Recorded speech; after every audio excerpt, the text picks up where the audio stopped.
You're listening to WBGU-FM on 88.1 and HD1, Bowling Green, Ohio. The Ohio Renaissance Festival returns for its 29th season at Renaissance Park Event Center in Waynesville, Ohio, every Saturday and Sunday between September 1st and October 28th, as well as Labor Day weekend. There will be hearty food and drink fit for royalty, 14 stages of endless entertainment, including swashbuckling pirates, knights in shining armor, dueling swordsmen, and so much more. Follow WBGU-FM on Facebook for more information on how to win free tickets. And hello, it's me, your host, DJ Mick, and this is a Sherlock Summer. I am aware that it is not 4 o'clock p.m., but it's at 8 o'clock p.m., This is when this show is starting today, this evening, I guess. It doesn't look like it's evening outside, but Anyway, I have 3 old-time radio Sherlock Holmes adventures to play for the next 2 hours, and then 2 or 3, I think I have 3 little old-time radio special, very short little clips to play at the end. So, the first one we're going to listen to, I believe I had queued up The Twisted Lip. Yes, I did, and this first aired on May 6, 1946. So I'm going to let this play. I'm going to let the guy will introduce everybody. I don't know who this will be, but we'll see. Well, it's either Kreml Hair Tonic and Kreml Shampoo, or Petri Wine, or Clipper Craft Clothes. Let's see which one. I'm just going to guess Clipper Craft Clothes. Why not? Let's listen to the adventure of the Twisted Lip here on a Sherlock Summer on WBGU FM. Petri Wine brings you Basil Rathbone and Nigel Bruce in the new adventures of Sherlock Holmes.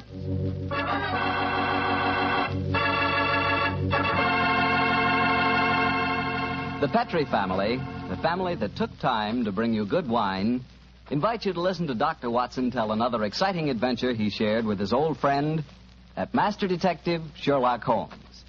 Before he starts, I can tell you something it's really worth knowing. Simply this. The best beginning a good meal ever had is a glass of Petri California Sherry. Petri Sherry is the perfect before-dinner wine. While you're waiting for dinner to be put on the table, pour yourself a glass of that clear, amber-colored Petri Sherry. Now, just sit back and sip it slowly. Take your time so you can thoroughly enjoy every single drop of that wonderful Petri flavor. And what a flavor that sherry has. It comes right from the sun-ripened heart of wonderful California grapes.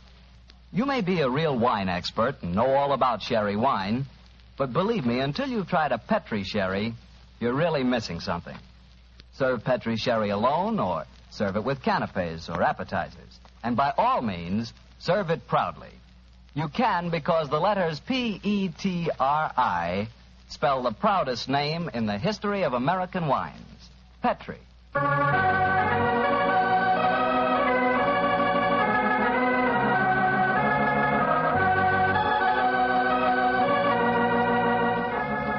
And now let's visit our good friend and host, Dr. Watson. Good evening, Doctor. Good evening, Mr. Bartell. Draw up your usual chair and make yourself at home. How about a glass of sherry? That'd be very nice. All ready for tonight's story, Doctor? Yes, my boy. Here's your sherry. Thank you, sir. My story begins on a June night in 1889. My wife and I had spent a quiet evening at home, I remember. It was just about the hour that a man gives his first yawn and glances at the clock, and the tranquility of the scene was broken by the discordant jangling of our front doorbell. An emergency call for you, I suppose, Doctor. Not exactly, Mr. Bartell. It turned out to be a certain Mrs. Isa Whitney, an old friend of my wife's who'd come to us in trouble. Her husband, she told us, had been missing for 48 hours, and, knowing him to be the victim of the shocking habit of taking opium, she was convinced that he was lying drugged and stupefied in some foul den amid the London waterfronts. And I suppose you went out to try to find him? Yes, Mr. Bartell, I did. She told me that her husband had mentioned frequenting a place called the Bar of Gold in Upper Swandam Lane, so naturally that's where I began my search. I quickly located it, and after ordering my cab to wait, I entered the place. A strange sight met my eyes.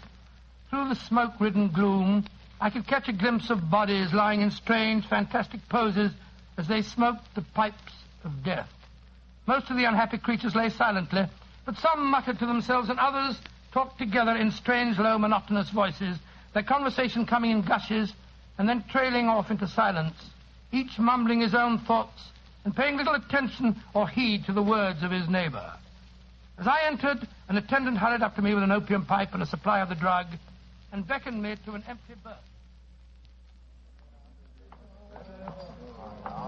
Master may lie here. I haven't come to stay here, my good man. I'm looking for a friend, Mr. Isa Whitney. No one by that name here, master. Well, I'm going to search this place just the same. Please not to make trouble, master. Watson? Is that you, Watson? Whitney, thank heavens I've found you, man. What time is it? It's nearly 11. Of what day? What day? Friday, June the 19th. Oh, good Lord, I thought it was Wednesday. It is Wednesday. You're trying to confuse me. I tell you, it's Friday. Your wife has been waiting 2 days for you. You're mixed up in your dates, Watson. I've only been here a few hours. 3 pipes, 4 pipes. I forget how many. I'll go home with you. Here, I'll give you a hand. That's it. I have a cab waiting. I must owe some money. Will you settle up for me, Watson? Yes, of course. Here, wait here for me. Stop pulling at my sleeve, my good fellow. Who are you and what do you want? A word in your ear, please, sir. Oh, very well. What is it? Get rid of your friend and join me outside. Holmes, what on earth are you doing here in this den? Are you a cab waiting? Yes? Then please use it to send your befuddled friend home in. And if you feel up to it, I should also recommend that you send a note to the cabman telling your wife that you have thrown in your lot with me. I'd be exceedingly glad to have a little talk with you. Yes, of course, Holmes. Splendid. Then conclude your business here, old chap. I'll meet you outside in about 10 minutes. Where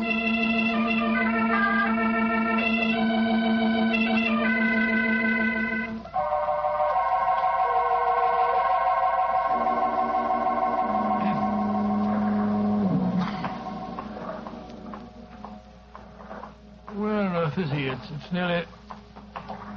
Is that you, Holmes? Yes, Watson, it's me. Your disguise is wonderful. I'd never recognized you if you hadn't spoken to me just now. Disposed of your friend? Yes, of course. Splendid. Let's start walking. I have a horse and trap waiting for me in the next street. Oh, what on earth were you doing in the Bar of Gold, Holmes? Trying to get news of a missing man. You see, I'm in the midst of a very remarkable inquiry. And I'd hoped to get a clue from the incoherent ramblings of those poor devils back there. There's the horse and trap under the street lamp on the corner. You'll come with me, Watson? Yes, of course, if I can be of any use. A trusty comrade is always of use. My room at the Cedars has 2 beds in it. The Cedars? Yes, that's Mr. Neville St. Clair's house and our present destination. It's near Lee in Kent, about 7 miles from here. I'm using it as a headquarters while I conduct my inquiries. Evening, Mr. Holmes. Everything all right? Yes, thank you, John. Get in, Watson. Right, John. I shan't need you any more tonight, John. Here's £1/2 for you. Look out for me tomorrow about 11. Right you are, Mr. Holmes. Good night, gentlemen. Good night, John. Go on, get up. Well, Holmes, if we have a 7-mile drive ahead of us, perhaps you'll tell me about the case that you're working on. With pleasure, old chap. But first, take the reins for a few minutes, will you? I want to remove my makeup and take off my wig and be comfortable.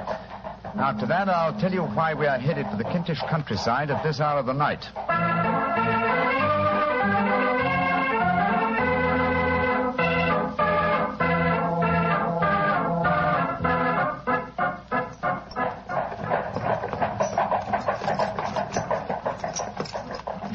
Watson, you have a grand gift of silence. It makes you invaluable as a companion. We've driven 4 miles and you haven't uttered a word. It wasn't easy, Holmes.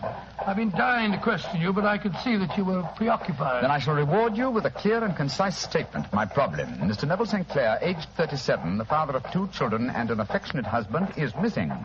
He left his house, the Cedars, near Lee, our present destination, last Monday. 4 days ago, eh? Yes. Now, why should an affectionate husband and a happy father disappear? Any money trouble? No, I think not. His entire debts, at the moment, amount to £88, while he has £220 standing to his credit at the Capital and Counties Bank.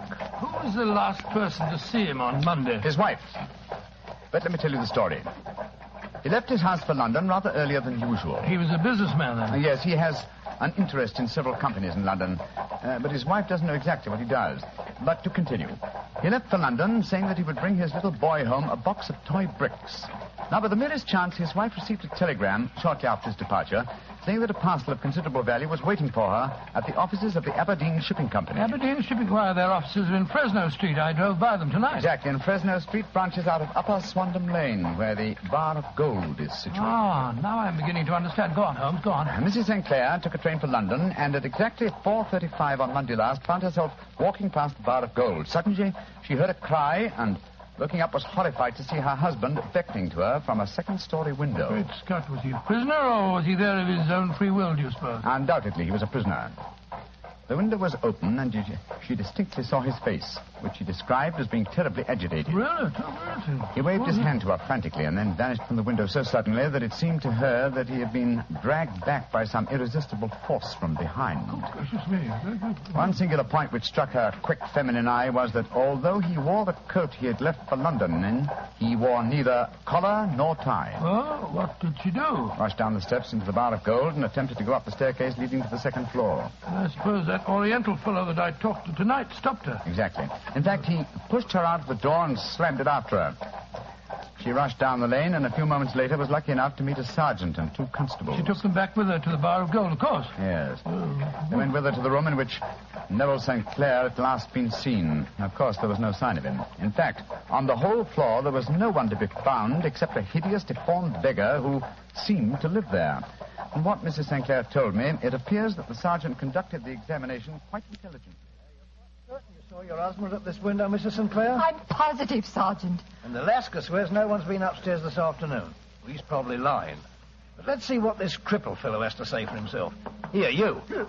What do you want with me? I ain't done nothing. Now, you heard what this lady said. Did you see her husband go in this room a few minutes ago? I didn't see nobody, and I've been here all the afternoon. You live here? Yes. And you swear on oath that no one's been in this room for the last few hours? Yes, I do. Mrs. Sinclair, I know that you think you saw your husband, but don't you suppose... Look on the table. Just a wooden box, ma'am. But I know what's inside it. There, see? Oh, it's a lot of wooden bricks like kids play with. My husband came to London today especially to buy them for our son. You can't disbelieve me now, Sergeant. Don't think I can, ma'am. I'll take another look round. Where does this door lead to? My bedroom. Yeah, you won't find nothing in there. Oh, we'll look just the same. Hello. There's bloodstains on this window ledge. Fresh bloodstains. How'd you account for that? Well, I don't know nothing about it. And the window overlooks the river, just where the water's good and deep, too. Nice place to tip a body out. Here, come here, you. Yeah, I ain't done nothing. You've got bloodstains on your right sleeve. What do you got to say about that? Well, I cut my finger, see? And then I went and opened the window later. That's how the blood got there. Did you think I was born yesterday? Let's have a look in this chest of drawers. Hello. Hello, whose clothes are these? Pair of trousers, socks, shoes, hat, everything except the coat, eh? Mrs. Sinclair, will you come in here, please, Mum? What have you found, Sergeant? These clothes. Are they your husband's, Mum? Yes. Yes, they are. What's happened to him, Sergeant? I'm afraid he's met with foul play, Mum. And this man knows what happened, only he won't talk. I don't know nothing, I tell you. Oh, don't you? Well, I arrest you in the name of the law, and I warn you that anything you say... And so, Watson, the sergeant arrested this crippled beggar. No, I'm not surprised. What have they been able to find out about him? Surprisingly little. His name is Hugh Boone. And he's a professional beggar, quite a successful one, I gather. His pathetic appearance attracts great sympathy. There's a shock of orange hair and a pale face that is disfigured by a horrible scar which has twisted the outer edge of his upper lip. And he was the last man to see Neville Sinclair alive, eh? So it would seem. The Lascar downstairs has been cross-examined relentlessly, but he swears that he has no knowledge of the crime. Have there been any further development? Oh, yes, old chap. Yes, indeed there have. The ebbing tide gave a fresh clue. Do you mean Sinclair's body was washed out? No, his coat. What? With every pocket stuffed with pennies and halfpennies. 421 pennies and 270 halfpennies, to be exact. There's no wonder that it had not been swept away by the tide. But a human body was a different matter. Yes, there's a strong eddy between the house and the wharf. It seems likely that the weighted coat had remained when the stripped body had been carried away into the river. Well, the other clothes were found in the room. Why would the body be dressed in a coat alone? We can only surmise, old chap, but supposing that this man Boone had thrust Neville Sinclair through the window and into the river, what would he do then? Try and dispose of the telltale garments. Yes, that would be logical, wouldn't it? He would seize the coat and be in the act of throwing it out of the window when it would occur to him that it would float and not sink. So he loaded the pockets with coins to make it sink. Quite so. Yes, of course. But he has little time, for he has heard the scuffle downstairs when Mrs. St. Clair tried to force her way up. He only succeeded in getting as far as throwing the coat out when the police arrived on the scene. Well, that seems perfectly feasible. Well, it'll do as a working hypothesis anyway. Neville St. Clair disappeared on Monday, and yet we still don't know what he was doing in the opium den. What happened to him when he got there, or where he is now? Oh, what Hugh Boone, the beggar with the twisted lip, had to do with his disappearance. Here we are at our destination. Oh, there's a light burning. Mrs. St. Clair must be waiting up for you. Yes, poor woman. I hate to return here with no news of her husband, but she's been brave, Watson, extremely brave. We must do everything we can to comfort her.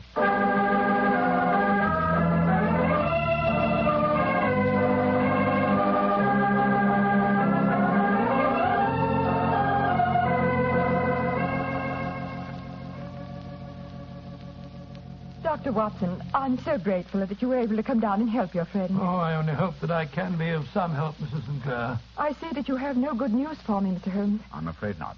You're bad. No. Thank heaven for that. Mr. Holmes, tell me honestly, do you think that Neville is still alive? Well, Frankly now. Frankly, then I don't. You think he's murdered? Oh, I don't say that, but perhaps you think... And on what day did he meet his death? On Monday. Then perhaps, Mr. Holmes, you can explain how I received a letter from him today. What? Well, where is the letter, madam? Here. Let me see it. This is very crude writing on the envelope. Surely it's not your husband's hand? No, but the writing in the letter is. Uh-huh. This letter contained an enclosure. Yes, there was a ring. His signet ring. What does the letter say, Holmes? Dearest, do not be frightened. All will come well. There is a huge error which it may take some little time to rectify. Wait in patience. And it's signed Neville. Mm-hmm. Written in pencil on the flyleaf of a notebook. No watermark. Posted today in Gravesend by a man with a dirty thumb. Mm-hmm. And the flap has been gummed, if I'm not mistaken, by a man who has been chewing tobacco. My husband must be alive, Mr. Holmes. This might be a clever forgery to put us off the track. But the signet ring. Yes, it may have been taken from him. But the handwriting and then the postmark. Might have been written on Monday and only posted today. I won't be discouraged, Mrs. Mr. St. Holmes. Clair, I have no wish to discourage you. I'm just trying to be practical. If your husband is alive and able to write letters, why should he remain away from you? I can't imagine. He made no special remarks before leaving on Monday? No, none. Except to say that he was going to buy the wooden blocks. When you saw him at the Bar of Gold in Swandam Lane, was the window open? Yes. Then he might have called you. He might. As I understand it, he gave an inarticulate cry, a call for help, you thought. Yes, he waved his hands. But it might have been a cry of surprise. Astonishment at the unexpected sight of you might have caused him to throw up his hands. I suppose so. And you thought that he was pulled back from the window. Yes, because he disappeared so abruptly. He might have leaped back, mightn't he? He might have, though I can't think why. One last question. Had your husband ever shown signs of, taking opium? Why, no, never, Mr. Holmes. I'm certain the idea would have revolted him. Thank you, Mrs. St. Clair. Those were the principal points I wanted to be clear on. And now, Watson, I suggest we retire for the night. We may have a busy day ahead of us tomorrow. I hope you both sleep well. Good night, Mr. Holmes. Dr. Watson. Good night, Mrs. St. Clair, and keep up your courage. Good night, Mrs. St. Clair. We must hope for the best. The clouds seem lighter, though I should not venture to say that danger is over.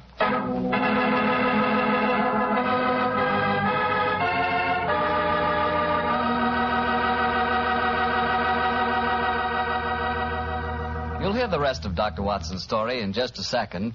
So I'm just going to remind you that when you buy Petri California sherry, you have a choice of two kinds of sherry.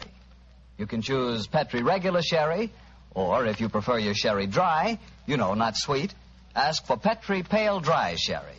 They're both fine wines. And if you don't know which you'd prefer, don't buy one, buy two. Buy them both and try them both. And remember this. Petri sherry is the perfect all-round, all-occasion wine. It's good before dinner, after dinner, at cocktail time, and any time. Just be sure you get Petri. Petri sherry. Well, Dr. Watson, you and the great Sherlock Holmes certainly deserved a good night's rest. Did you get it? I did, Mr. Bartell, but Holmes made no attempt to sleep. As soon as we retired upstairs, he donned a blue silk dressing gown and then wandered about the room collecting pillows from his bed and cushions from the sofa and the armchairs. With these he constructed a sort of eastern divan on which he perched himself cross-legged with an ounce of shag tobacco and a box of matches laid out in front of him. He was all set for a session of thinking, I guess, huh? Yes, my boy. In the dim light of the lamp, I saw him sitting there, an old briar pipe clenched in his teeth, his eyes fixed vacantly on a corner of the ceiling, the blue smoke curling up from him, silent, motionless. So he sat as I dropped off to sleep, and so he sat when I wakened in the morning to find the summer sun shining into the room. The pipe was still between his lips, the smoke still curled upward, and the room was full of a dense tobacco haze. But nothing remained of the heap of shag which I had seen on the previous night. Watson? Awake, Watson? What time is it? 20 minutes past 4. Lord Holmes, you haven't been to bed. True, old chap, I had to think. I couldn't allow my brain the luxury of sleeping. You game for a morning drive? Yes, certainly. I'll get rest. Good. No one's stirring yet, but I know where the stable boy sleeps. I'll have the horse and trap out in no time at all. Oh, where are we going? To prison. To visit Hugh Boone, the man with the twisted lip. Holmes, you're unusually excited. What's on your mind? I want to test a little theory. I think, Watson, that you are now standing in the presence of one of the most absolute fools in Europe. I deserve to be kicked from here to Charing Cross, but I think I have the key to the affair now. Oh, where is it? In the bathroom. What? You're joking, Holmes. No, I've just been there and removed it. It's in my coat pocket now. Hurry and get dressed, old chap. Then we'll drive over to the prison and see whether my key fits the lock.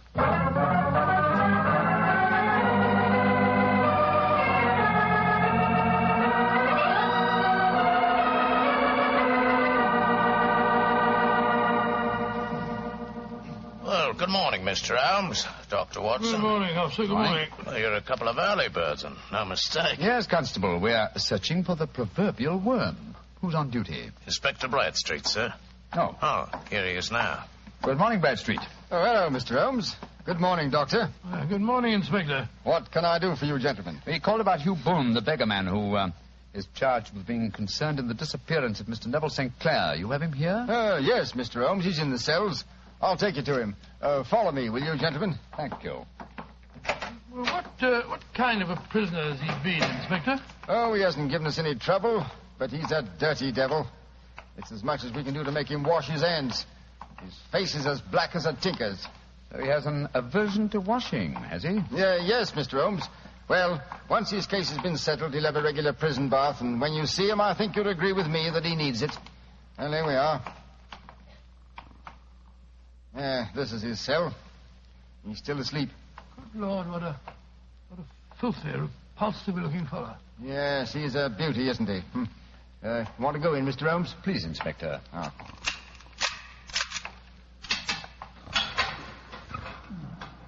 Well, he certainly needs a wash. Yes, I had an idea that he might. That's why I brought this sponge along in my pocket. Oh, so that was the key that you found in the bathroom. Oh, you're a funny one, Mr. Holmes, and no mistake. What did you bring a sponge along for? I'll show you. Is there any water in this cell? In the jug on the table there. Yes. I soak the sponge in the water so, and then apply it to the prisoner's face, so. Great Scott, his complexion's 3 shades lighter underneath, and the scar on his lip has disappeared. What are you doing to me? Now a tug on this mop of red hair, and I think we'll find it's a wig. Yes, come on. That's right. Let me introduce you to Mr. Neville St. Clair of Lee in the county of Kent. Good Lord, Mr. Holmes, it's the missing man, all right. I recognize him from the photographs. All right. I'm Neville St. Clair. What am I charged with? With making away with Mr. Neville St.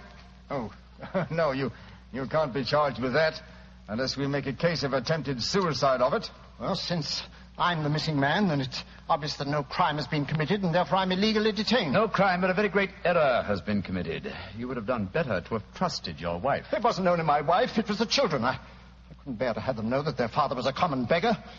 Now you've exposed me. What can I do? Well, if you leave it to a court of law to clear this matter up, sir, you can hardly avoid newspaper publicity. But if you're perfectly honest with us now, I'm sure that the inspector and Mr. Holmes won't be too hard on you. No, Mr. St. Clair. Inspector Bradstreet will, I'm sure, make notes on the information that you give us and submit them to the proper authorities. But now, sir, your story, please. Why have you been posing as Hugh Boone, a crippled beggar with a twisted lip?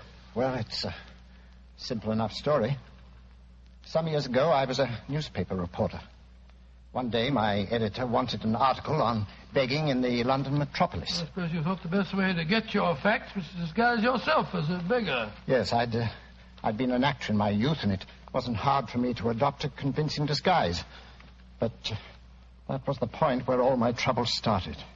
On that first day I sat in the London streets, I found to my amazement that I received no less than 26 shillings and 4 pence. Almost as much as your weekly salary as a reporter, I imagine. Yes, Mr. Holmes. Well, you can imagine how hard it was to settle down to arduous work at £2 a week when I knew that I could earn as much in a couple of days by smearing my face with paint, laying my cap on the ground, and sitting still. Only one man knew my secret. The Lascar at the Bar of Gold in Upper Swandam Lane, eh? Yes, Mr. Holmes. Mm-hmm. Every morning I would emerge from there dressed as a beggar, and in the evenings I'd return and transform myself into a well-dressed man about town. The fellow was well paid for his rooms, and well, I knew that my secret was safe in his possession. And when you got married, you couldn't bring yourself to confide in your wife, I suppose. No, I couldn't. My wife knew that I had a business in the city. She little knew what. When you saw your wife from the window last Monday, you quickly changed back into the character of the beggar, I suppose. Yes, Mr. Holmes. Of course. And then weighted my coat and threw it into the river. Mm-hmm. Well, I don't think there's anything else I need explain, is there, gentlemen? One point. The signet ring that you sent your wife. Well, I knew that she'd be worrying. So I gave it to the Lascar at a moment when no constable was watching me, together with a hastily scribbled note. That note only reached her last night, Mr. Sinclair. Last night? Oh, poor Catherine. What a dreadful week she must have spent. The police have been watching that Lascar. He probably found it difficult to post the letter for you without being spotted. Yes, I would surmise he gave it to a sailor customer of his to post. A sailor who chewed tobacco and had a dirty thumb. Yes, I think all the ends are tied off very neatly now. One last question, Mr. Sinclair. Have you ever been prosecuted for begging? Oh, many times, but what was a fine to me? It's got to stop here and now, Mr. Sinclair. And if the police had asked this thing up, there must be no more of you, Boone, the beggar. I swear it. And you must tell your wife the truth at once. If you'd done that a long time ago, you'd have saved both of yourselves a very great deal of misery, sir. I shall tell her everything. Well, Mr. Holmes, we're very much obliged to you for having cleared this matter up. I wish I knew how you reached your results, though. Well, in this case, my dear Inspector, I reached them by sitting upon 5 pillows and consuming an ounce of shag tobacco. I only wish that all my problems might be solved so comfortably.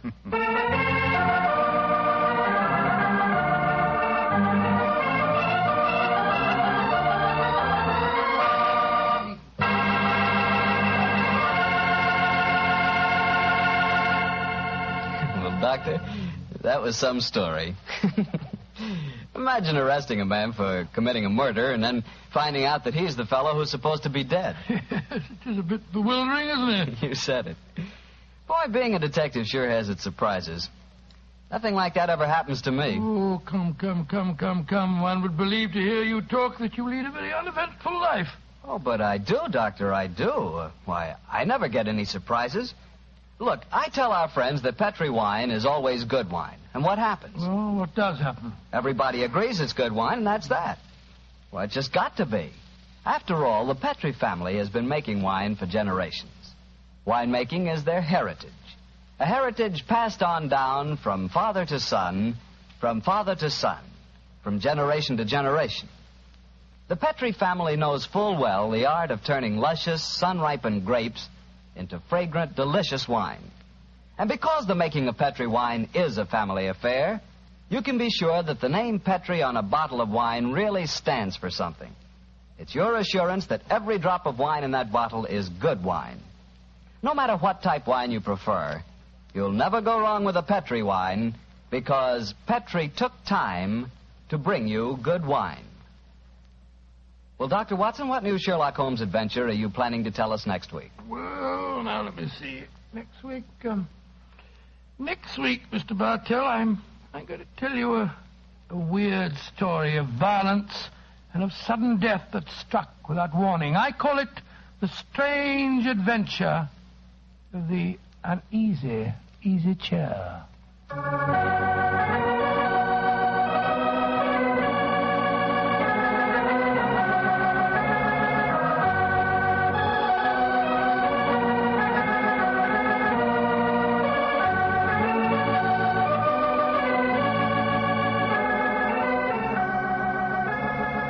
Tonight's Sherlock Holmes adventure was adapted by Dennis Green and Anthony Boucher from Sir Arthur Conan Doyle's story, The Man with the Twisted Lip. Music is by Dean Fossler. Mr. Rathbone appears through the courtesy of Metro-Goldwyn-Mayer, and Mr. Bruce through the courtesy of Universal Pictures, where they are now starring in the Sherlock Holmes series.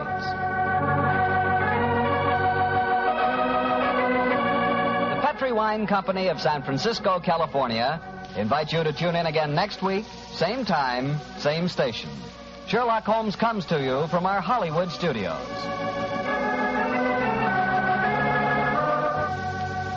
This is Harry Bartell saying goodnight for the Petri family. Hey, this is Rob from Something Stupid, and you're listening to 88.1 WBGU FM. Ka-chow. Community sponsorship for WBGU programming is brought to you by Grounds for Thought, a local coffee shop offering vintage books, vinyl, comics, and a selection of home-baked goods. Grounds for Thought, located at 174 South Main Street, Bowling Green, Ohio. And we're back. That was the end of the first adventure of the evening with Basil Rathbone and Nigel Bruce, The Man with the Twisted Lip, from May 6, 1946. All right, let's do a bit of weather and some events. So, tonight there's going to be a low of 75. Tomorrow, which is Monday, July 2nd, thunderstorms in the morning, and then cloudy. High of 87, not bad. A low of 72. And then Tuesday, July 3rd, scattered thunderstorms, high of 88, low of 73. And as for events, well, the Wood County Humane Society is having an event that is Thursday. Not this Thursday, but next Thursday. So plan ahead. July 12th, it is a spaghetti dinner. It's being held at St. Mark's Lutheran Church. Easy dinner and support helps support the animals of the WCHS. It's catered by Pagliai's. Dine in or carry out. It includes spaghetti, salad, breadsticks, dessert, and a beverage. And it's $12 for adults, $5 for kids who are 12 and under. Cash or credit card. Tickets will be available at the door of St. Mark's Lutheran Church. So if you want to support the Wood County Humane Society, and you want to have some, good food, there you go. And I'm going to read out the available cats at the Wood County Humane Society. This is found on their Facebook page in the photo album Available Cats 2018. So we have Pumpernickel, who is super cute. He's a black cat with a little tiny white tuft. He is 2 years old. Then there is Stapleton and Upchurch, and they have grown so much. They used to be very shy. They would just kind of keep in a box or in something else. And they used to not even go up to humans or want to be petted. I would try to pet them sometimes, like maybe a week or two ago, and they would get up and go away. But now, I went in there a couple days ago, and one of them, they're twin brothers, I'm pretty sure, so they look exactly the same. But one of them came up to me wanting to be petted, and it was such a moment. So they're very cute. They're both 1 year old. They're orange cats. And then we have Abilene, who is a senior girl. She's 10 years old. It says unofficial door grater, food taster, and lap warmer. She is front declawed, so somebody had that done for her. That's not done at the shelter. She's a gray cat, and she has very pretty light blue eyes. Then there's Chewy, and he's 3 years old, and he is a corker. He will follow you with his eyes across the room. He'll actually follow you physically across the room. And if I sit down and pat my leg, he jumps right up there, and he'll just, find a comfortable spot and just lay down there. It's very cute. He is a bit of a shedder, though. I'll warn you that. And then you have Danger, who is, he's very unique looking. He's a gray short-haired cat. He's 5 years old, a man, or a male cat. It says, love is kind, sweet, and sometimes a little dangerous. And he is FIV positive, so he would have to be in a home with no other cats. But it has nothing to do with humans. He can't be transferred or anything like that. And he has a very unique face and yellowish green eyes. Very cute. And then there's Nessie, who is an all-black kitty who's also FIV positive, and she's a 2-year-old female. And then there's Ocean, who is extremely cute. She's also 2. She's a like white, like medium hair, I guess, cat. And she had a bunch of kittens that were also like at the Humane Society, but they went pretty quickly. Kittens always go quickly. And then there is Sebastian. There's Sebastian. Oh, okay, maybe his sister got adopted because he had another cat in there with him. That was, I think, his sister. But Sebastian's 1 year old. He's an all-black cat, and he has almost the widest, like, biggest eyes I've ever seen on a cat. And he's very handsome cat, Sebastian. And then Vera is a 2-year-old, and she's like kind of white, and then with like blackish tan spots on her, and a black tail, and like a tan face. She has a lot of colors. And she's 2 years old. And then there are Delaware and Cole, who are 2 little 8-week kittens, both males. And the description there for Delaware is, Lil Tay made her millions from a tip from me. It's very cute. And yes, obviously kittens are adorable. Delaware is white and Cole is black. All right, so that is the available kittens, and you actually can't go in and look at them tomorrow because Monday the Humane Society is closed, but Tuesday they open at noon. So head on down there to take a look at the kittens and, of course, the dogs. And I'll tell you one thing. Today, I believe it was today, we got 9 new dogs from Alabama. We had 5 in there already, so now we have 14 dogs available. Or sometimes they have to do a bit of like sometimes they have to have surgery, or sometimes they're on like a heartworm treatment where they have to stay there for a little bit. They're not like right away adoptable, but I know for sure that many are adoptable right away. And they'll be updating their available dogs photo albums soon too. So you can always check them out on Facebook, Wood County Humane Society. All right, let's get back to the Sherlock Holmes adventures. This next one, I think maybe my like favorite. It's called The Bleeding Chandelier, and it is intense. I remember this was on the 20 disc set of these Sherlock Holmes adventures that I had. I think it was with Tom Conway and Nigel Bruce. I don't actually have that information on me, which is bad, but I'm pretty sure it is. And this one scared me and excited me. It was just like, it's very, very fun. It's a fun one. So here, without further ado, is The Bleeding Chandelier here on A Sherlock Summer on WBGU FM. Enjoy.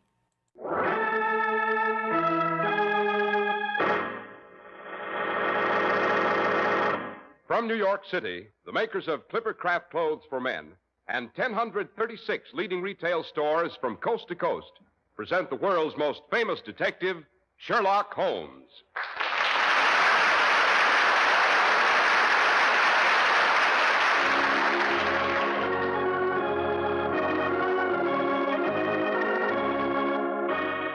This week's story, The Case of the Bleeding Chandelier. Well, here we are once more in Dr. Watson's familiar study. Outside, a drowsy June day is drawing to a close. It's too warm to do anything but just sit and relax. There's a fine mood that is, Mr. Harris. However, I know 2 things that I think will snap you out of it. Well, what's that, Dr. Watson? Well, the first is the adventure which Sherlock Holmes always referred to as the Case of the Bleeding Chandelier. A bleeding chandelier, Doctor? Right. It was made of old Russian silver, and whenever a catastrophe was due to happen to anyone of the house of Mortlake, the chandelier was supposed to shed tears of blood. Well do I remember sitting in the crumbling old banqueting hall of Mortlake Castle, listening to the ominous beat of the sea on the cliffs outside and waiting for the first spatter of blood. Yes, I think that story may just possibly help to dispel the heat. I'll say so. I'm feeling chills up and down my spine already, Doctor. Oh, good, but that isn't going to keep me from giving you my second suggestion about making the summer heat bearable. Now, Dr. Watson, you wouldn't by any chance be leading up to a few remarks about that new tropical weight Clippercraft suit you're wearing? And why not? Yes, sir, it not only feels cool, unlike most tropicals, it keeps its shape. It stays neat and natty. In short, shipshape, to use your own expression, Dr. Watson. Right, Mr. Harris. And you know, when you look crisp and tidy, it helps you feel cool and comfortable. It certainly does. And Clippercraft prices won't raise your temperature either. Remember that. When things proceed according to plan, it means efficiency. When clothing is made according to plan, it means the same thing. The Clippercraft plan is dedicated to just one thing, giving you the best clothing values possible. If you join the millions who insist on clothes made according to the Clippercraft plan, you buy high-quality Clippercraft suits for only $40 to $47.50. Find tropicals for only $33.75 to $40, and sport jackets for only $26.50. Such values would not be possible unless they were planned values. In the Clippercraft plan, 1,036 of the nation's finest independent stores voluntarily concentrate their buying power to provide steady year-round operation, to reduce manufacturing and distribution costs in order to deliver the savings to you. In days like these, every penny you save is important to your budget. So, may we suggest that you compare Clippercraft with clothes selling for many dollars more.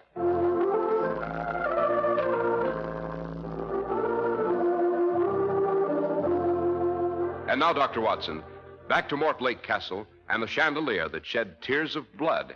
Or did it refuse to live up to its reputation? As a matter of fact, yes, it was rather curious blood, as it turned out. But to begin at the beginning, let me see. It was a murky midsummer day in the late 90s. When Holmes came in to breakfast, he found a large envelope addressed in a scrawling, rather flamboyant hand and with a decidedly grandiose purple seal affixed to the back flap.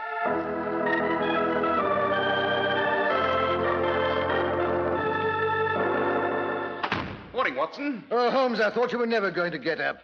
I see there's a tremendously important-looking letter waiting for you. Really? A communication from the court chamberlain, I presume, telling me I'm to be knighted. Oh, don't be an ass. What's so asinine about that? What did I do with my tobacco? Plenty of pompous nonentities without 1/10 my brains have managed to get themselves on the honours list. Confound that tobacco pouch. Where is it? Oh, never mind your tobacco pouch. Here, have a cigar and sit down and open your mail. Oh, thank you, Watson. Yes, your practice must be improving. Your cigars are becoming quite respectable. Yes, quite respectable. Holmes, you old fraud. I don't think for 1 minute you mislaid your tobacco pouch. There it is in the pocket of your dressing gown. Well, so it is. Now, fancy that. Yes, you were just trying to wangle one of my new cigars. I say, how in blazes did you know I'd been given a box of Coronas? My dear Watson, the Morning Times lists the birth of another son to Mr. Harridge, the hair tonic millionaire, and to Mrs. Harridge, too, of course. He always gives you Coronas on these occasions. Holmes, will you stop blithering and open that letter? Dear, impatient this morning, aren't we?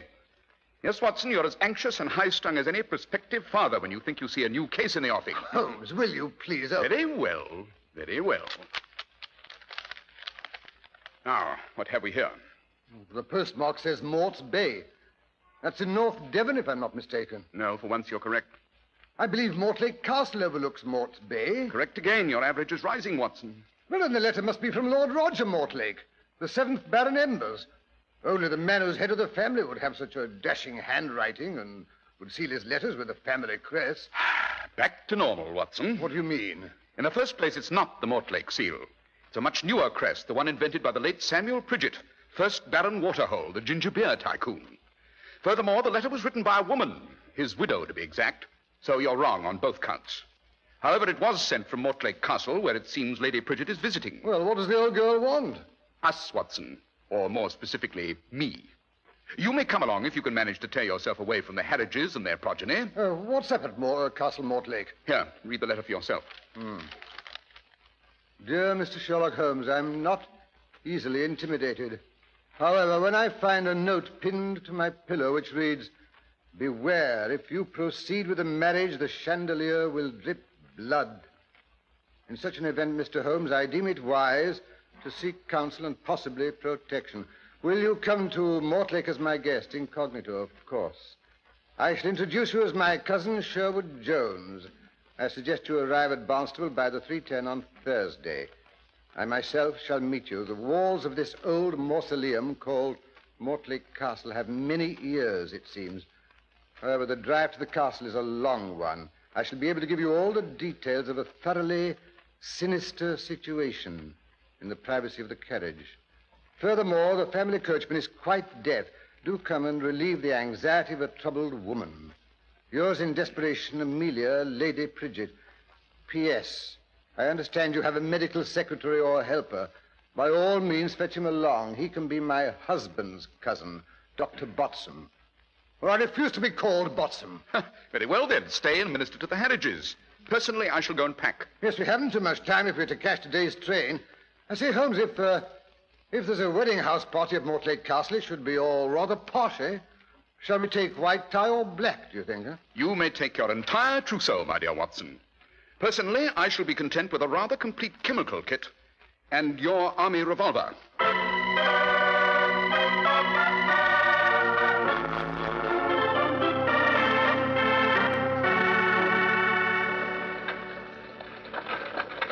See, these old family carriages are quite comfortable and roomy, eh, Holmes? We shall be lucky if this ancient omnibus doesn't fall apart before we return to Castle Mortlake. Yes, I gather, Lady Pridget, that it's been in the family for some time. It has indeed, Mr. Holmes.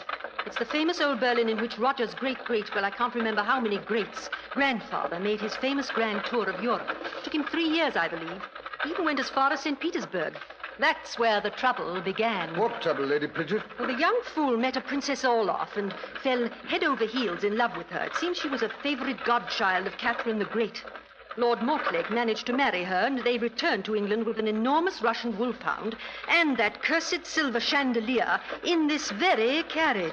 This chandelier, I take it, Lady Pridget, is the same one which is now supposed to drip blood whenever there's to be a catastrophe in the Mortlake family. That's right, Mr. Holmes. When is this colourful phenomenon first supposed to have occurred? Well, it all began with the death of the Russian princess herself. She had a bit of a temper, it seems. No one could polish her silver chandelier to suit her. She had the habit of hitting anyone who didn't please her with a nasty little riding whip. One morning, there was a new red-headed girl up on a ladder working away at the silver chandelier when her ladyship swept into the banquet hall. One look, and the Russian burst into her usual torrent of rage. She hit the redhead across the face. Now, it so happened the girl was Irish. And if there's a stronger temperament in this world than the Russian, sure, it's the Irish. Right you are there. Well, Bridget or Nora, or whatever her name was, snatched the little whip from her mistress's hand, and then looking her straight in the eye, she laid on her the terrible strangler's curse of Donegal. Then she strode from the room and slammed the great door after her. Good for her. The Russian could be heard screaming that she'd polished the chandelier herself. They heard her bolt the door. All afternoon, she could be heard laughing and singing wild Cossack songs. As evening came on, the singing ceased. The Russian princess didn't appear at the supper table, but no one dared go fetch her. As the evening wore on, her wolfhound began to whimper outside the locked door. Shortly before midnight, he started to howl. Finally, Lord Mortlake could stand it no longer.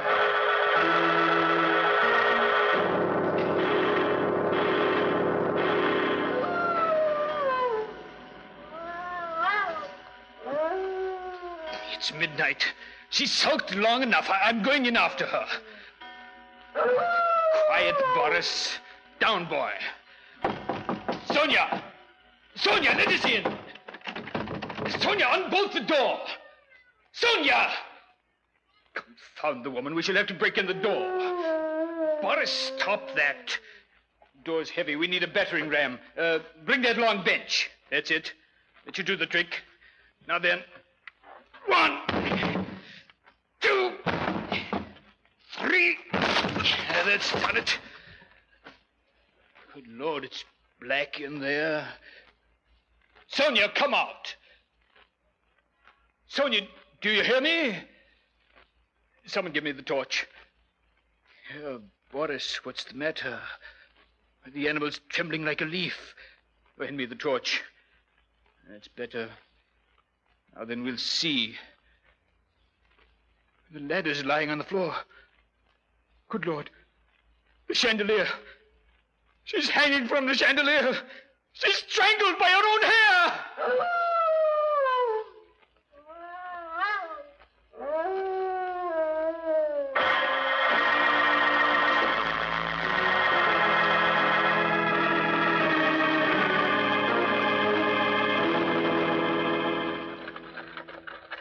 Well, that was the end of the Russian princess, Mr. Holmes. Of course, she had thoughtfully provided the Mortlake's with an heir before her fatal accident. Consequently, there is a streak of violent Russian blood in the present inhabitants of Mortlake Castle, I take it. Right, Mr. Holmes. And whenever there's to be a death in the family, that blood is supposed to flow from the Russian chandelier. Personally, after Roger and I are married, I shall insist he get rid of the ugly eyesore. Yes, and I shall see he buys a new carriage, too. He pretends the family still uses this ancient relic for sentimental reasons, but everyone knows it's because he can't afford a new one. Well, you look shocked, Dr. Watson. No, not at all. To be brutally frank, gentlemen, it is the accepted opinion in all the drawing rooms and public houses of Devonshire that I am marrying Lord Roger Mortlake for his social position, and he is marrying me for my money. Well, I'm sure that... Well, they're wrong, Dr. Watson. Roger and I have been in love ever since we first attended Miss Hermione Tilsbury's dancing classes. We should have been married 20 years ago, but his father broke off the match. You see, we were both as poor as church mice, and it takes a whacking amount of money to run Mortlake Castle. Well, one of the blessings of being nobody, Holmes? You can marry to suit yourself. Don't interrupt, Watson. The irony of the situation, Mr. Holmes, is that Roger was persuaded to marry one of the Burdock girls, whose father was supposed to have quids. The father managed to go through his fortune shortly afterwards and died bankrupt. Poetic justice, Holmes? I, on the other hand, married Henry Pridgett, a jolly, good-natured little man with no prospects whatever, and he up and acquired millions. Dear Henry, we had a very pleasant life together. So now you're determined to marry your first love. We females are curiously single-minded creatures, Mr. Holmes. It's always dangerous to frustrate a woman. Quite. Tell me, Lady Pridgett, is there anyone at Mortlake Castle who's opposed to your marriage to Lord Roger Mortlake? Quite a few, I should imagine, Mr. Holmes. The First Lady Mortlake's personal maid, old Buffon. She glares at me as if I were a mongrel that had wandered in off the streets. And James, he's Roger's son. He resents the fact that we didn't wait at least 2 years after his mother's death. The girls, I must say, are more realistic. Possibly because they realize my money will buy them quite a few social opportunities they should not otherwise enjoy. Yes, on the whole, I have more respect for James's attitude. Although I shall pay it no heed, mind you. I quite understand. And then, of course, there's Hubert. He's Roger's younger brother, still a bachelor at 57. He's the only one that's really enthusiastic about the match. But then I've always been able to wind Hubert around my little finger. Even more easily than Lord Roger? Oh, good heavens, yes. Roger's a mule. And besides that, he has principles. He absolutely refused to run away with me 20 years ago, and I had the devil of a time persuading him to propose after we were both free again. He has scruples about accepting my money, it seems. I finally pointed out that it was pure selfishness. He might enjoy being a pauper and watching Mortlake Castle crumble over his head, but was it fair to the children? And that persuaded him? Well, of course I was wearing my new Paris shirtwaist at the time, the one with the peekaboo bodice. I see. Oh, by the way, that reminds me. I must warn you about one thing, gentlemen. There's to be the usual big wedding rehearsal dinner at the banquet hall tonight. The Mortlakes are great ones for drinking toast. Oh, bridal champagne and all that, eh? Jolly, eh, Holmes? Champagne, my foot. At Mortlake Castle, toasts are drunk in Mortlake mead. The recipe for it goes back to their Saxon ancestors. Look out for it, I warn you. It's liquid dynamite. Ah, yes, mead, or metheglin, to use the ancient term, was a drink supposed to promote health, long life, and vitality. It's made from honey. I'm a bit of a bee fancier myself, you know. Oh, then you'll have something in common with Hubert. He takes care of the bees at Mortlake. Won't let anyone else go near the hives. Not that anyone wants to, heaven knows. The bees at Mortlake are notoriously short-tempered. Interesting. I shall see if I can't persuade Hubert. Oh, dear. Oh, what's up? Something's frightened the horses. Oh, dear. Look, they're running away. Oh. No, the coachman has them under control. He stopped the carriage. What's the trouble, Benjamin? Oh, dear, I keep forgetting he's deaf. He's getting down off the box. Sir Holmes, there's something lying in the road up ahead. The driver's gone to investigate. It's getting so dark I can't wait. Watson, you stay out here with Lady Bridget. I'll go and see if Benjamin needs help. Wind rising. That pounding up ahead, that will be the sea. It must be close to Mortlake Castle. Yes, let's see what we've got. Lantern! Benjamin, give me the lantern. A sheep. Quite dead. Still bleeding. Nasty series of gashes across the throat. There be evil coming to Mortlake. It's a sign. When that Russian ghost dog comes back and kills a sheep, it's a sure sign. Mark my word, tonight the chandelier will drip blood.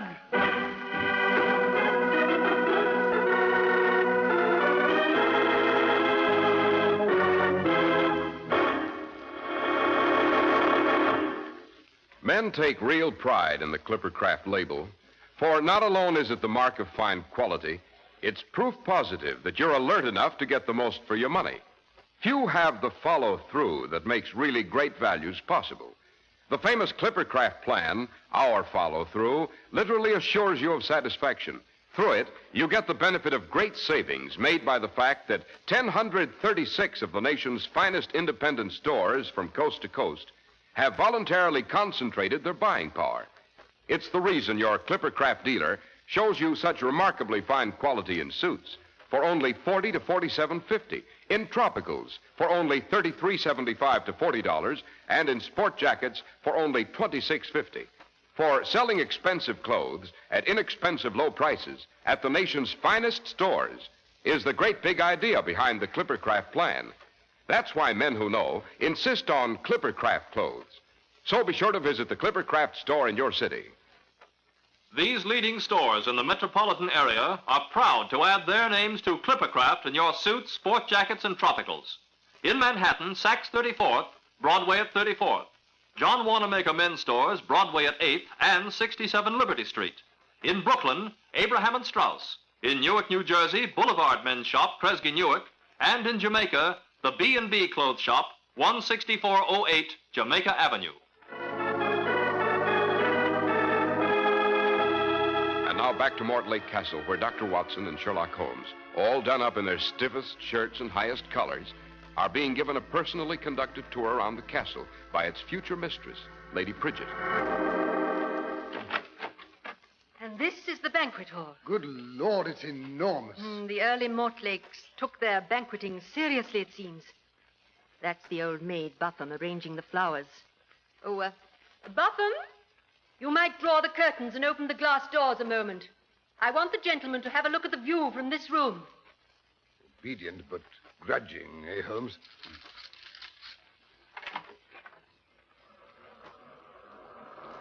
The surf sounds ominous. Aye. There's a sound of doom in it tonight. You do well, my lady, to leave before there's harm done. What do you mean by that, Buffum? She's just trying to frighten me off. It won't work, my girl. It takes more than dead sheep, pounding surf, and dripping chandeliers to get rid of me. That's all. You may close the doors and go. By the way, that is the chandelier, I take it. The enormous silver one near the great center window. That's right. Well, it's certainly spectacular, eh, Holmes? Must hold nearly 100 candles. 122, to be exact. When they're all lit, it creates quite a show of light. And heat, too, I imagine. Butham expressing her disapproval. Well, I'm glad she's gone. She was giving me the fidgets. I see there's a ladder under the chandelier. Yes, they're about to light the stupid thing, I imagine. I think I'll just mount it and take a closer look if you've no objections. None at all. I'll hold it steady for you. Thank you, Lady Bridget. Yes, I thought I recognized it. You mean you've seen the chandelier before? No, it's twin sister in the Winter Palace in St. Petersburg. It's supposed to have been made for Catherine the Great to eliminate any suitors who had lost their charms. What do you mean by that? Both chandeliers are hollow. The one in St. Petersburg was so hung that boiling lead could be poured into it from the room above. It eventually found its way out of the mouths of these little silver dolphins and poured itself over the guest of honor seated below. Yes, the mouths of these particular dolphins seem to be stopped up, however. Well, thank heaven for that. Oh, balderdash. That chandelier doesn't reach to the ceiling. It's too high up. It's hung to a great hook by a long velvet cord. Yes, the cord looks rather frayed. Furthermore, there's no room above this. Nothing but that vaulted ceiling up there. Oh, if you think anyone can make the chandelier drip blood by crawling around on the roof, you're very much mistaken. Yes, it doesn't seem very practical. Who is due to sit at these places directly below the chandelier, Lady Bridget? Why, that is Roger and I suppose. It's the head of the table, you know. Yes. Now, suppose we shift things around a bit. Help me, Watson. If we pull the table to one side... a little further, Watson. That's better. Yes. Now, if you'll seat Watson and myself to your left, Lady Bridget. Now we'll be directly under the chandelier. I say, Holmes, do you have to... Quiet, Watson. Someone's coming down the hall. Ah, there you are, Amelia, my dear. Roger's looking all over for you. They're having sherry in the pink drawing room. Oh, we'll go right along, Hubert. Thank you for telling me. I was just showing my cousins the chandelier. Oh, how do you like the old monstrosity? To be quite frank, I don't. Neither do I. Oh, well, I came in to light the candles on the silly thing. Tell me, Mr. Mortlake, do you believe this chandelier drips blood whenever there's to be a catastrophe in the family? Well, something of the sort did happen, you know, when my Uncle Edgar was drowned. I was quite young at the time and terribly impressed by the great brownish drops. Of course, looking back, I realized there was a terrific rainstorm and there may have been a leak in the roof and the water splattered through onto the chandelier and gathered rust and dripped off or something of the sort. But it's a silver chandelier, Mr. Mortlake. Why, that's right, Hubert. Silver doesn't rust. Oh, well, maybe there's some other explanation. I'd better start to light it or they'll be ready for dinner before I've finished. Our butler's getting old, you know. Letters give him vertigo, I'm afraid, so it's up to me. May I help you? Let me take that silver pitcher you're carrying. Thank you, no. I'll just put it here on the sideboard. It's the famous Mortlake mead, you know. I was just decanting. But you'd better run along, Amelia, and take along your cousins, my dear, or Roger will be wilting his collar out of sheer anxiety.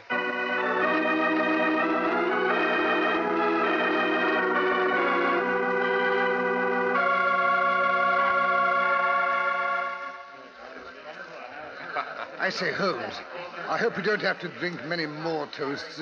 This meal is too dashed potent. Yes, it has what you might call authority. Oh, confound it, Holmes. Did you have to put us under the chandelier? Another drop of wax just splashed down my shirt front. Yes, but this time it's slightly brownish. Yes, the chandelier's really getting hot. Oh, wax doesn't turn brown with heat. This wax does, Watson. It's beeswax. Beeswax? Yes, but the candles are tallow. Interesting. Very interesting. What's so interesting about it? Oh, confound it, there's another blob on the back of my hand. Yes. Yes, it shouldn't be long now. And now a toast to the happy couple. Oh, long life and joy in the living. Yeah. Now, Amelia, my dear, I'm sure you'd like to say a few words. Well, Holmes, there's blood. Blood dripping on the tablecloth. Oh, look! The chandelier, it's bleeding! The chandelier!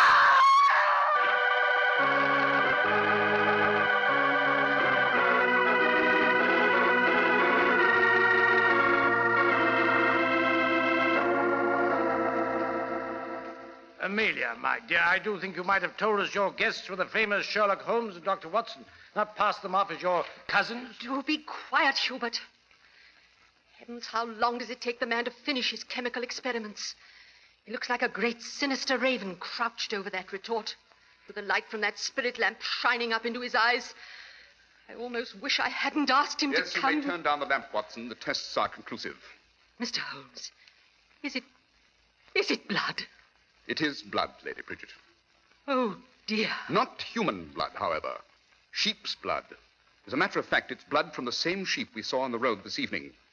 More blood from that sheep is spattered here on this mackintosh I found rolled up in a chest in the front hall. Roger! That's your mackintosh. Don't be alarmed, my dear Lady Bridget. Your fiancé hasn't stepped foot outside all day.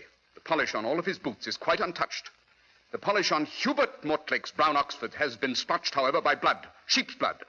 It's quite easy to borrow a mackintosh, you know. Shoes, however, aren't so adaptable.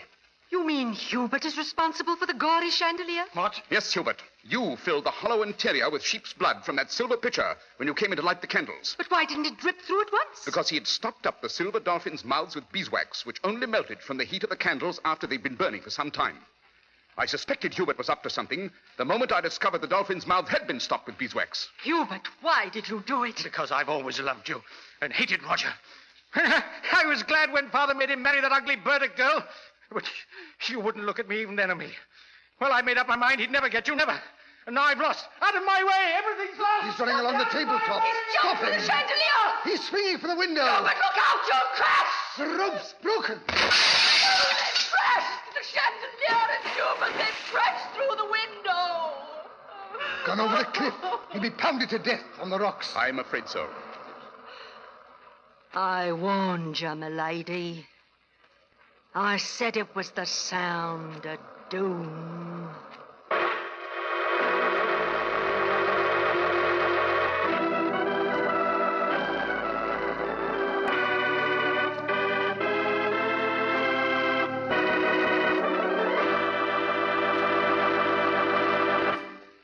You wouldn't have a nice hot cup of soup handy, Dr. Watson. No, but I can lend you my last winter's overcoat, Mr. Harris. Well, that was certainly a real old-fashioned chiller-diller, Doctor. But now, could you give us a hint about next week's story? Well, let me see now. Next week is the last broadcast of the season, Mr. Harris, so I think I'll pick a good old-fashioned hair-raiser. Fair enough. Yes, I think I'll tell about a double murder that occurred in Ronda's circus. It concerned a clown and a savage lion and a certain strong man whose courage failed him at the crucial moment. Holmes always called it The Adventure of the Veiled Lodger.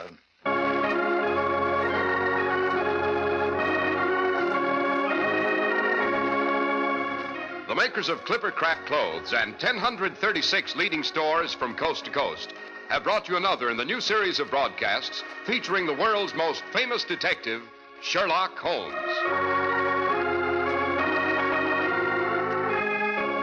Our stories are based upon the character Sherlock Holmes, created by Sir Arthur Conan Doyle. Sherlock Holmes is played by John Stanley, Dr. Watson by Alfred Shirley, and the dramatizations are by Edith Miser. Sherlock Holmes is produced and directed by Basil, with special music by Albert Berman.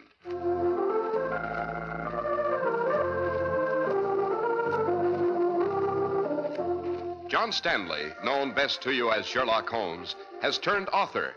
Be sure to read his article, Powder Smoke at 221B Baker Street, in the current issue of Black Mask magazine, now on your newsstand. If you don't know your Clippercraft dealer, write Clippercraft, 200 Fifth Avenue, New York City.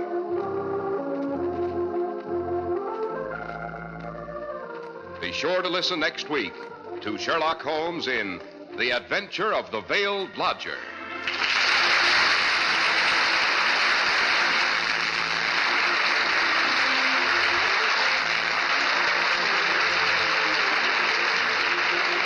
This is Cy Harris speaking for Clippercraft Clothes. This is the Mutual Broadcasting System.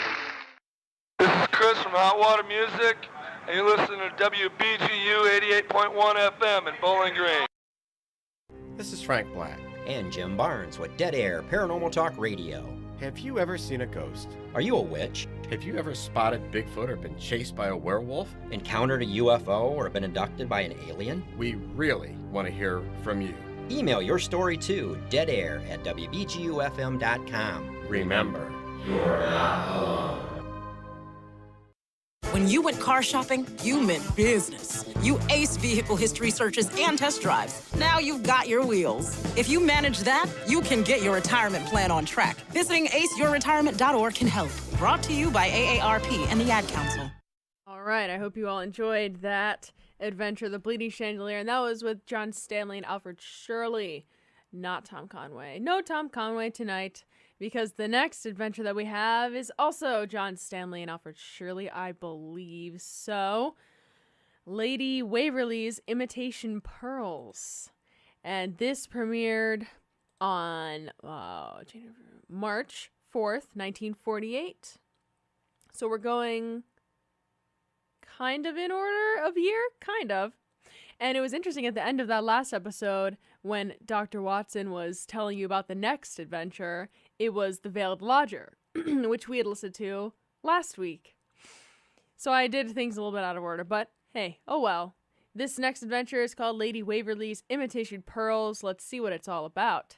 Here on a Sherlock Summer on WBGU FM.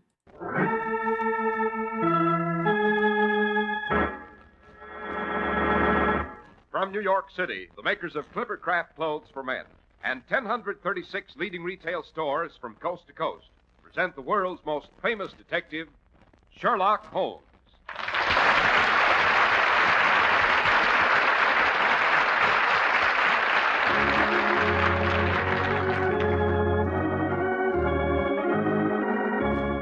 Tonight's story, The Adventure of Lady Waverly's Imitation Pearls. Well, here we are again in Dr. Watson's cheerful study. The lamps have been lit, and from outside comes the steady drip of a soft spring rain mixed with fog. Yes, Mr. Harris, this sort of weather always reminds me of Baker Street. I think I can do no better than tell you of an adventure that had its inception on just such a day. It had to do with a great lady's pearls, which were not altogether genuine. And it ended in the chambers of a certain well-born, but shall we say, careless bachelor in Albany. Well, that's the first time I knew you and Sherlock Holmes ever visited the Hudson Valley, Doctor. We didn't, Mr. Harris, unfortunately. No, Albany in this story refers to an imposing building which was originally the residence of the Duke of York in Albany. It was later divided into chambers for famous and fashionable bachelors. Oh, speaking of gentlemen of fashion, Mr. Harris, isn't that your department? It certainly is, Dr. Watson, and in the spring, it's natural for a man to think of new clothes. And this spring, you have every right to the most your money can buy, which means you need pay no more than Clippercraft's modest prices. For Clippercraft clothes, the result of the famous Clippercraft plan, are one of America's finest values. The Clippercraft plan concentrates the buying power of 1,036 of the nation's finest stores from coast to coast, making possible steady, year-round operation, resulting in tremendous savings in manufacturing and distribution costs, and putting those savings, even in the face of today's high prices, in your pocket. And your Clippercraft dealer is a friendly, local, independent store where you get real personal attention. New spring Clippercraft suits, beautifully tailored, are only $40 and $45. Top coats in fine coverts and worsted gabardines are only $40 and $45, and sport jackets, but $26.50. Compare Clippercraft with clothes selling for many dollars more. In short, no matter what the occasion, Easter parades or a visit to your best girl, we hope you'll continue to set sail in a Clippercraft. Very neatly put, Dr. Watson. And now to return to the gentleman who lives in the Albany. Oh, no, not the Albany, Mr. Harris, just Albany. Oh. He lived in Albany. That's how we express it, you know.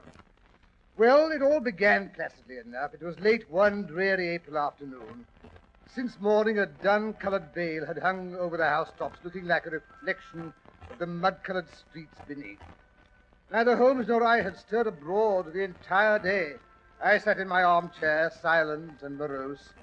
The dampness had brought the usual twinges to my old bullet wound. Holmes, who was always a contrary individual, bounced about like an animated cricket. Oh, Holmes, if you'd light somewhere for just a few minutes. Bullet acting up a bit, eh, Watson? Oh, no more than usual in this weather, confound it. Yes, I thought I recognized the vice-like set of the jaw. Of course, I'm not a medical man, but I think I could suggest a remedy. Certainly not. Aha! Did you hear that? Hear what? The house is as still as a morgue. A carriage just came to rest at our curb. A rather elegant four-wheeler. A mettlesome horse. The man on the box has jumped down. Now he's dashing up our front steps. You hear that, Watson? Sounds as if our visitor's errand might be urgent. Oh, how can you tell all that? You haven't even looked out of the window. My ears, Watson, are nearly as acute as my eyes. Yes, he is rather unrestrained, wouldn't you say? Now, it's just possible Oh, for pity's sake, stop deducing and go to the window and see what's up. Very well, if you insist. Yes, the four-wheeler turns out to be an elegant equipage with the name Blevin and Fossiter embossed in discreet gold lettering on the door. Oh, you mean it's a delivery van? Dear me, no. Blevin and Fossiter do not deliver. They escort whatever valuables come within their purview to their destinations in what is practically a private carriage. You wouldn't expect to see Lady Blenkinsop's emeralds or the Countess of Whistleworth's rubies drive up in a lorry. The Blevins and Fossiters are jewelers. You go to the head of the class, Watson. I wonder what's wrong at Blevins and Fossiters and why the man on the box has left his conveyance unattended to pay us a visit. Ah, here he is now. Come in, come in. Holmes, for once you were wrong. He's not a coachman. He's a young gentleman in an elegant ulster and a billycock hat. I didn't say he was a coachman. I said he was the man on the box. Why are you driving your own carriage, young man? What's happened to your usual coachman? Well, that's what I came to see you about, Mr. Holmes. You are Mr. Sherlock Holmes, I take it? Quite. Well, Burbage, he's our driver, has been bludgeoned, and the contents of Lady Waverly's box is stolen. Burbage was inside the carriage, slumped on the floor. His forehead was still bleeding. However, he was coming to when we found him. Was he badly hurt? I don't think so. There's no evidence of a skull fracture, just a lump over the left eyebrow. I drove him home, of course, and his wife put him to bed with a poultice. Was he able to describe what had happened to him? Oh, yes, he was quite rational. Then why didn't you bring him along with you? Oh, I couldn't, don't you know. He was in his underwear. Oh, rubbish. Well, I'm doing my best, Mr. Holmes. I'm at my wit's end. Of course, when my uncle hears of this, I shall probably be sacked. I never wanted the job of playing nursemaid to all those confounded jewels. Oh, I'll admit, I should never have taken that nap. Easy there, young man. No good becoming incoherent. If you want us to help you out, you'll have to pull yourself together. Oh, by the way, I'm Dr. Watson, Mr. Holmes' colleague and biographer. Which is nothing to brag about, Watson. Oh, I say, I am sorry. I don't know what's happened to my manners. I haven't even presented my card. Allow me. Read it, Watson. Archibald Trotwold Possitor. And down in the corner it says representing Blevin and Possitor. That's my uncle. I mean, the Possitor, the one who owns most of the firm. I see. How long have you been in his employ? Well, just a little over 2 months. Oh, I did so want to make good on Jenny's account, you know. She's my wife. And a darling. We've been married 5 weeks last Tuesday. Oh, that's charming. Watson, don't interrupt. In what capacity does your uncle employ you, Mr. Foster? Well, it's not a very impressive position, I'm afraid. I sit in the carriage and make sure everything's safely delivered to the proper address. When a firm deals in the commodities your uncle sells, young man, I should say that's a position of considerable responsibility. Oh, yes. I've had jewels amounting to $250,000 in my possession many times. And I assure you, if there had been anything like that in the carriage today, I shouldn't have dreamed of going home for lunch and taking a bit of a nap. So, you went home and had a nap? Yes, sir. You see, I had a touch of a toothache. Besides, I missed seeing Jenny at breakfast. I do hope you understand, sir. Quite. And where did you leave the carriage with the undelivered packages? Oh, just out in front, Mr. Holmes. It shouldn't have been too much of a risk. Burbage has been with the firm over 30 years. He's thoroughly reliable. Besides, I'd already delivered the really valuable articles, Mrs. Huddlestone's emerald earrings and the Duchess of Heppelworth's diamond stomacher. There was only Lady Waverly's box left, Mr. Holmes. And it certainly never occurred to me anyone would want to lift that. What was in Lady Waverly's jewel box? Oh, just her pearls and a tea service. Oh, that's a bit thick, eh, Holmes? Just some pearls and a silver tea service. I take it the service was silver, Mr. Possitor? Well, only superficially. She had sent it to be replated, you see. And the pearls were imitations, too. Fairly good ones, I'll admit. She'd had them restrung. She keeps the real ones in the vault. Cagey old girl, eh, Holmes? Fortunately for her. Well, that's my point exactly, Mr. Holmes. It'll ruin our reputation to know there's been a theft of any kind. People will be decidedly skittish about having us repair their jewels if they hear of it. I don't know what my uncle will say. When did you first discover something was wrong? Well, when Jenny woke me from my nap. I hadn't meant to take more than 40 winks, but it was nearly 2 o'clock when she started to shake me. Archie! Archie, darling. Hmm? Archie, wake up. Oh, it's too early to get up. Archibald, you are up. At least you ought to be. It's the middle of the afternoon. And Cook says the carriage has disappeared. What carriage? Blevins and Positors, of course. Cook says she thinks something's happened to Burbage. She took a look out the window while she was washing the dishes. She says she saw Burbage talking to a tall gentleman in a top hat. Next thing she noticed, Burbage seemed to be taken ill or something, because the gentleman was helping him into the cab. Cook says she was just fixing a cup of hot tea to take out to him when she looked up again and saw the carriage disappearing down the street with Burbage on the driver's box. So he must have recovered, I guess. Oh, but that's impossible. I mean that he'd drive off like that. Maybe he wasn't feeling very fit and decided he'd go home, too. Oh, don't be ridiculous. Burbage wouldn't do that, not without letting me know. Well, he has. So there. And I'm not ridiculous. Oh, there, darling. I didn't mean it. You did so. You just don't love me anymore. Oh, I do. I love you madly. I haven't time to discuss it now. Where's my hat? I've got to go out and find that confounded carriage.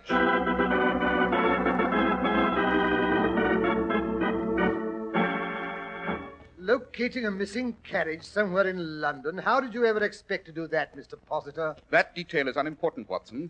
It's obvious Mr. Possitor was successful, inasmuch as the carriage is now standing at our curb. By Jove, I'd forgotten that. Well, as a matter of fact, it wasn't too difficult to locate the carriage. I hadn't gone more than a square or so when I ran into our local policeman, who was on his way to see me. Jenny and I live in South Kensington. Well, the bobby reported that Blevins and Possitor's carriage was standing in front of the Victoria and Albert Museum without a driver. And would I be so good as to remove it, as it was impeding traffic? But you say you found Burbage inside the carriage. Why hadn't the policeman noticed it? Well, he was on the floor, covered by the horse blanket, Mr. Holmes. Well, it's fortunate the Metropolitan Police has us to assist them, eh, Holmes? Or someone might take off with the Bank of England. Don't be fatuous, Watson. Go on, Mr. Poster. You found the coachman under a horse blanket, but stripped to his underwear and with a gash on his forehead.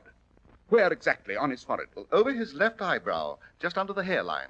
There was a lump as big as an egg, too, and his hands were tied behind him with a large handkerchief. His own? Oh, no, Mr. Holmes. It was made of the finest cambric. As a matter of fact, I brought it along with me. Here it is. Oh, good boy. Interesting. Most interesting. Well, there's nothing distinctive about that handkerchief, Holmes. Not even a monogram. On the contrary, my dear Watson, this handkerchief is most helpful. It tells us that the criminal, for it's undoubtedly his handkerchief, is addicted to the use of scent. Bergamot, to be exact. He's also a pipe smoker who carries a not too well closed tobacco pouch. Notice these shreds of tobacco which still cling to the fabric. Rather rare tobacco, if I'm not mistaken. Yes, we shall have to investigate it further. My high-powered microscope, Watson. Oh, very well, but what you expect to deduce from a shred of tobacco... Neglect no source of information, Watson, no matter how infinitesimal. Yes, from a drop of water, the true man of science can deduce Niagara Falls, as I've said before. Oh, fiddle-faddle. In spite of Watson's derogatory remarks, Mr. Possiter, I am probably the greatest living authority on tobacco, both in the unsmoked stage and later when it's become ashes. But while my colleague is setting up the microscope, suppose you tell us exactly what the coachman, Burbage, had to say for himself. Well, yes, sir. Well, I found the carriage in front of the museum, right enough, and when I opened the door to look inside, I heard a moaning and groaning. Help! Oh, help! Hello, what's up? Help! Get this blanket off of me. Burbage, whatever are you doing there and in that condition? No, close the door, Mr. Possitor, sir. I wouldn't want to draw a crowd. Not in my underwear. Now then, what's happened? I've been conked, sir. What? Stood behind me, he did, when I wasn't looking. Then he stripped me of my driver's uniform, got up in the box in it, and drove us away. Oh, I've always said you could trust a man that was fond of horses, but not anymore, I won't. Oh? That's how we got to talking, sir. I was giving Bessie her midday oats, when down the street he comes, twirling a silver-headed cane, just as nonchalant as you please. Fine animal. That she is, sir. I like horses. You mind if I give her a lump of sugar? If she'll take it, sir. Bessie don't make up to everybody. Oh, I think she'll accept homage from me, Bessie. That's a good girl. Well, now, will you look at that? The J. She seems to be favoring this hind foot. Oh, really? I hadn't noticed. Maybe she's got a pebble in her shoe. Do you want me to investigate? Oh, no, sir. That's a familiarity she won't stand for. I'll do it.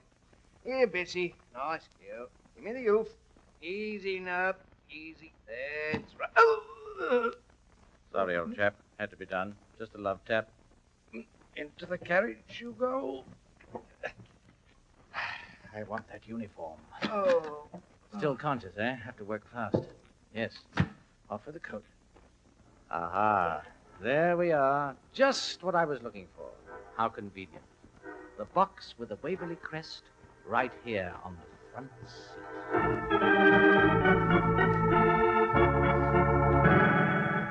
And so he stripped poor old Burbage, Mr. Holmes, and tied his hands with that handkerchief. After which, he drove the carriage away in Burbage's uniform. But only as far as the Victoria and Albert Museum. At which time he removed the Waverly box and disappeared at his leisure, still wearing Burbage's clothes. No one would think of questioning a man carrying a large, important box if he were wearing Blevins and Possiter's uniform. What size is Burbage, Mr. Possiter? Oh, about my height, 5'11", I should say, but a bit heavier built. I don't suppose you have any idea who the thief could be, Mr. Holmes? No, his description doesn't tally with any of our better jewelry robbers. What description? Not a word's been said as to what the man's like, aside from the fact that the cook says he wore a top hat. On the contrary, Watson, he's about 5'11", or he wouldn't have disappeared wearing Burbage's uniform. He's left-handed. The position of the wound on Burbage's brow gives us that interesting fact. His linen is of fine quality, witness the handkerchief. He uses bergamot, and he buys the most expensive brand of Latakia tobacco, a variety carried by only 2 tobacconists in all of London. And last but not least, when it comes to robbery, he's an amateur. But how can you know that? No professional jewel thief would run away with false pearls and silver plate. That could have been an accident. Not at all, Watson. According to Burbage's account, he recognized the box belonging to Lady Waverly. In fact, he probably expected to find it there. You mean the thief must be someone connected with our establishment who knew the box was in the carriage? Not necessarily. It could just possibly be an intimate of Lady Waverly who knew she was expecting delivery. But why bother with imitation pearls and plated silver? That, my dear Watson, is what makes this case worth investigating. But where are we to begin? With a visit to my friend Philip Ashton, who runs a small but select tobacco shop in the Burlington Arcade.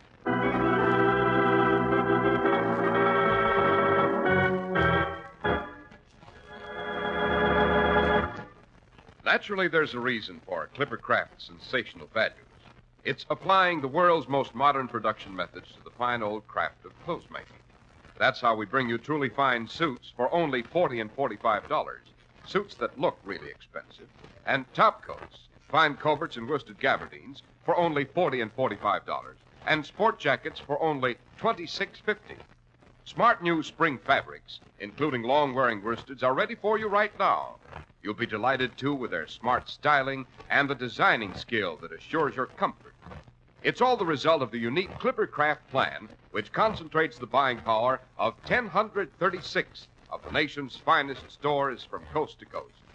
Yes, selling expensive clothes at inexpensive low prices at the nation's finest independent stores is the great big idea behind the Clipper Craft plan. That's why men who know insist on Clipper Craft clothes. So be sure to visit the Clipper Craft store in your city. These leading stores in the metropolitan area are proud to add their names to Clipper Craft in your suits, top coats, and sport jackets. In Manhattan, Saks 34th, Broadway at 34th. John Wanamaker Men's Stores, Broadway at 8th and 67 Liberty Street. In Brooklyn, Abraham and Strauss. In Newark, New Jersey, Boulevard Men's Shop, Kresge Newark. And in Jamaica, the B&B Clothes Shop, 16408 Jamaica Avenue.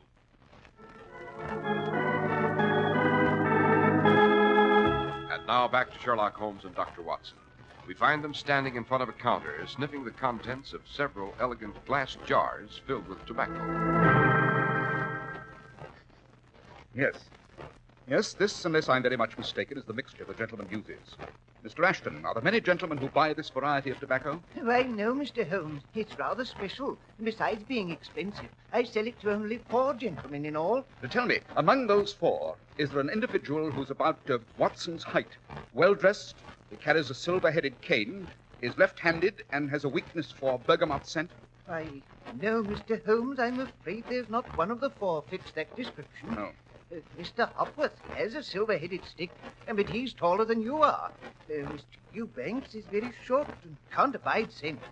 The Honourable Clarence Beswick is right-handed, a crack tennis player, you know. Colonel Jameson never appears out of uniform. That tears it, Holmes. Maybe your confounded deductions aren't so infallible after all. No, hold on, though. There was a young gentleman came in yesterday answering that description. He purchased some of this tobacco? No, the young lady bought it for him. She buys it for all her admirers. He seemed rather shy about accepting a present from a lady, but she laughed and said she expected a present from him in return. Said he had never given her a proper present like some of her admirers. Can you remember the gentleman's name? I'm afraid not, Mr. Holmes. She didn't mention it. Just called him Freddie. But I do know the lady's name, sir. Fine lot of good that'll do, eh, Holmes? One blind alley after another. Stop burbling, Watson. What is the lady's name, Ashton? Violet DeVille, the new prima donna at the Gaiety.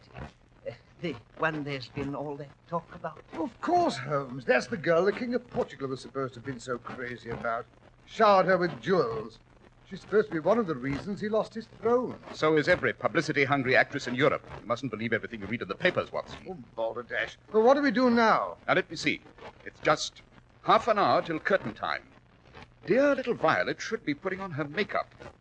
I think if we drop around to the Gaiety, we might persuade the lady to show us the latest addition to her jewel collection.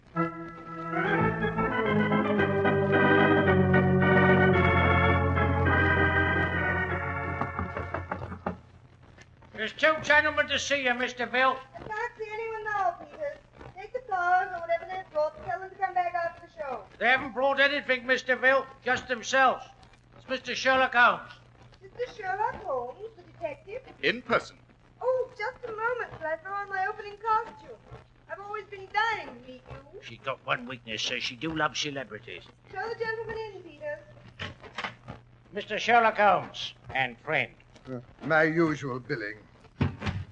Well, this is a pleasure. Do sit down, Mr. Holmes. You too, Mr. Dr. Watson.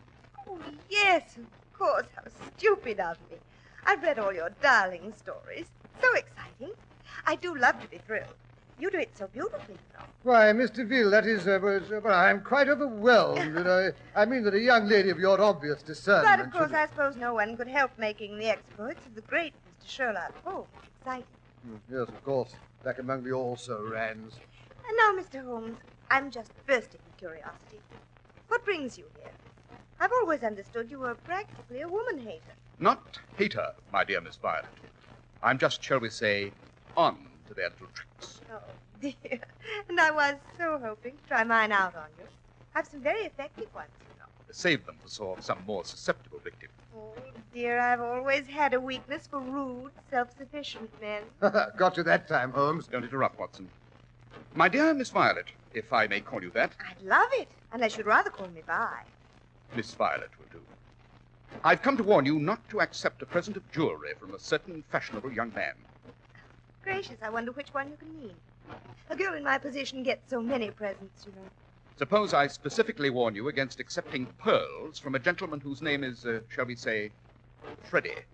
Oh, this is fascinating. Why shouldn't I accept them, Mr. Holmes? Because he acquired them in a rather unorthodox fashion. I do believe you're trying to tell me Freddie stole them. Oh, but that's delicious. If you only knew how deliciously ridiculous. Freddie just couldn't possibly have stolen those particular pearls. Then you have already accepted them. What makes you jump to that interesting conclusion, Mr. Holmes? My dear Miss Violet, you will never make a great dramatic actress until you learn to control your reactions. When I first mentioned the pearls, your eyes darted quickly to your makeup box to see if they were in sight. Then when I intimated they might have been stolen, you couldn't resist closing the lid. This is ridiculous, Mr. Holmes. Freddie wouldn't steal anyone's pearls. Oh, I'll admit he's hot-headed and impulsive, but he wouldn't steal. Are you sure? How well do you know Freddie, Better than you do, at any rate, Mr. Holmes. I may not be a great dramatic actress, but I do recognize the gift when I see it. You didn't come here to warn me not to accept any pearls. You came here to find out who gave them to me. You don't even know Freddie's last name. Sorry, but you won't get it from me.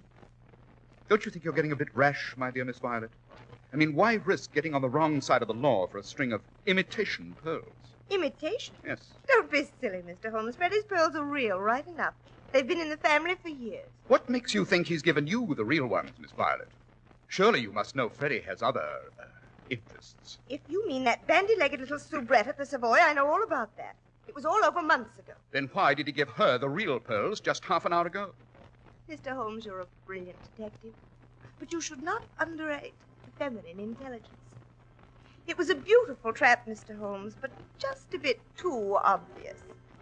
Now, if you'll excuse me, I hear the overture. My public is waiting. Do come again, Mr. Holmes, when you've thought up some more tricks. Now, if you don't mind leaving. Not at all. Thank you. We've quite finished. Yeah, interesting female, eh, Holmes? I don't know when I've more thoroughly enjoyed an interview.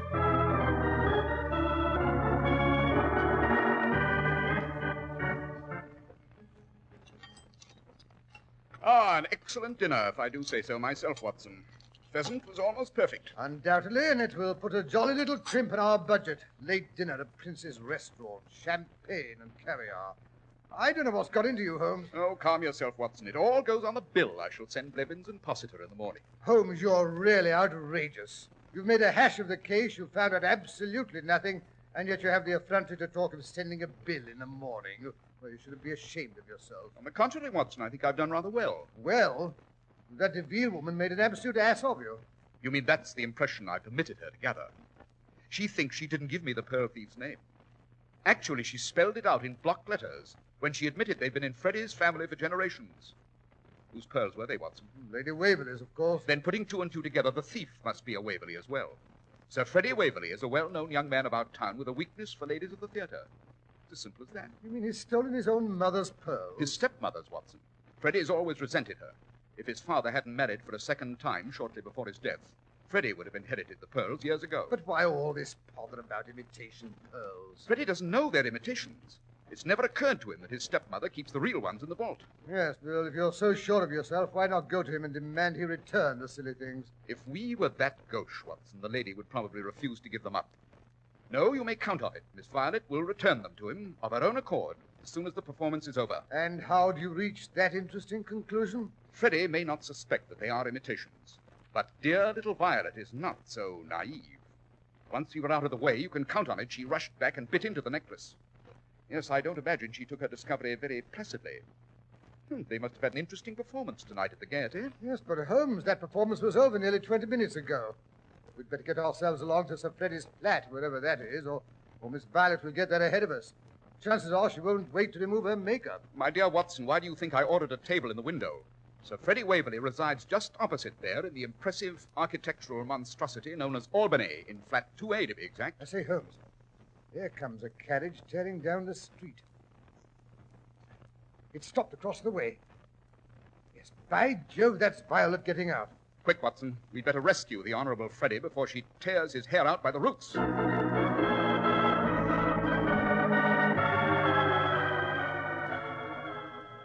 Down this corridor, Watson. Yes, there's Miss Violet. Just going to 2A now. Violet, darling. But how jolly to see you here. I mean, I hadn't hoped so soon, that is. You would have received the pearls this afternoon. Not those pearls. How dared you give me those pearls? I've never been so insulted in all my life. Oh, come off it, Vi. You've accepted jewelry from gentlemen before this? Yes, jewelry, not paste. Violet, what are you raving about? What sort of a fool do you take me for? Do you think I don't know the real ones went to that little scarecrow at the Savoy?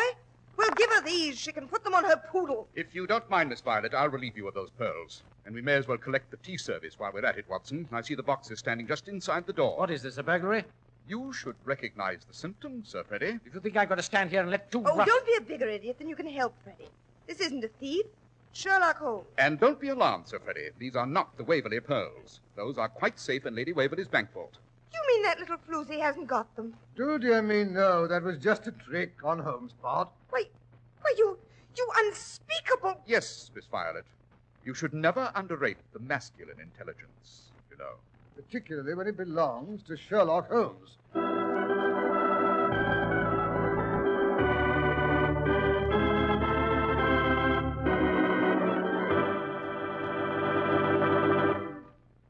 Well, I must say that was a neat bit of work on Holmes' part, Dr. Watson. And now, how about a hint about next week's story? All right. Well, next week I'll tell you how Holmes made a startling and dramatic appearance after several years' absence, and how we stalked a tiger who carried one of the most ingenious and deadly weapons Holmes was ever threatened with.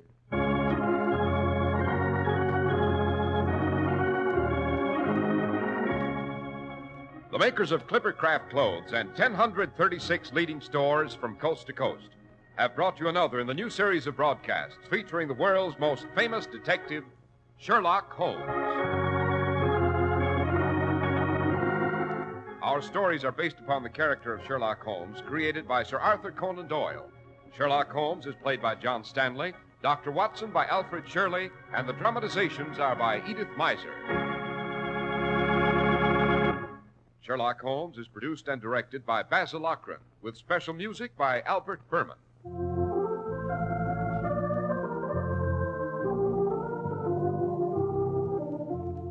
If you don't know your Clipper Craft dealer, write Clipper Craft, 200 Fifth Avenue, New York City.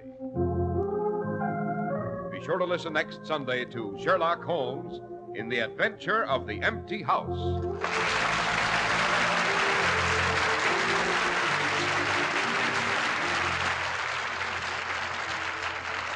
This is Cy Harris speaking for Clipper Craft Clothes. This is the Mutual Broadcasting System. Hey, this is Lights. You're listening to WBGU FM in Bowling Green, Ohio. My name is Meera. Many families have come to America for a better life. I advocate for these families with United Way to make the community stronger. I don't just wear the shirt, I live it. Give, advocate, volunteer. Live United. Go to liveunited.org. Brought to you by United Way and the Ad Council. Hey, Sky, what are you listening to? Oh, the new LCD sound system. Oh, yeah, cool. That reminds me of this song by Brian Eno. Yeah, I can see that. Yeah, you should check out Eno. He was in a band called Roxy Music, then he went solo and did a bunch of great albums. He basically invented ambient music, and he's worked with Talking Heads and U2 and John Cale of the Velvet Underground. Wait. Is this going to be a lecture? Join me, Rob. And me, Sky, for Something Stupid every Wednesday night from 8 to 10 p.m. It's a conversation across the generations where you'll hear something old, something new, something borrowed, and something blue. It's Something Stupid, only on 88.1 FM WBGU. Now here is our guest star, Basil Rathbone.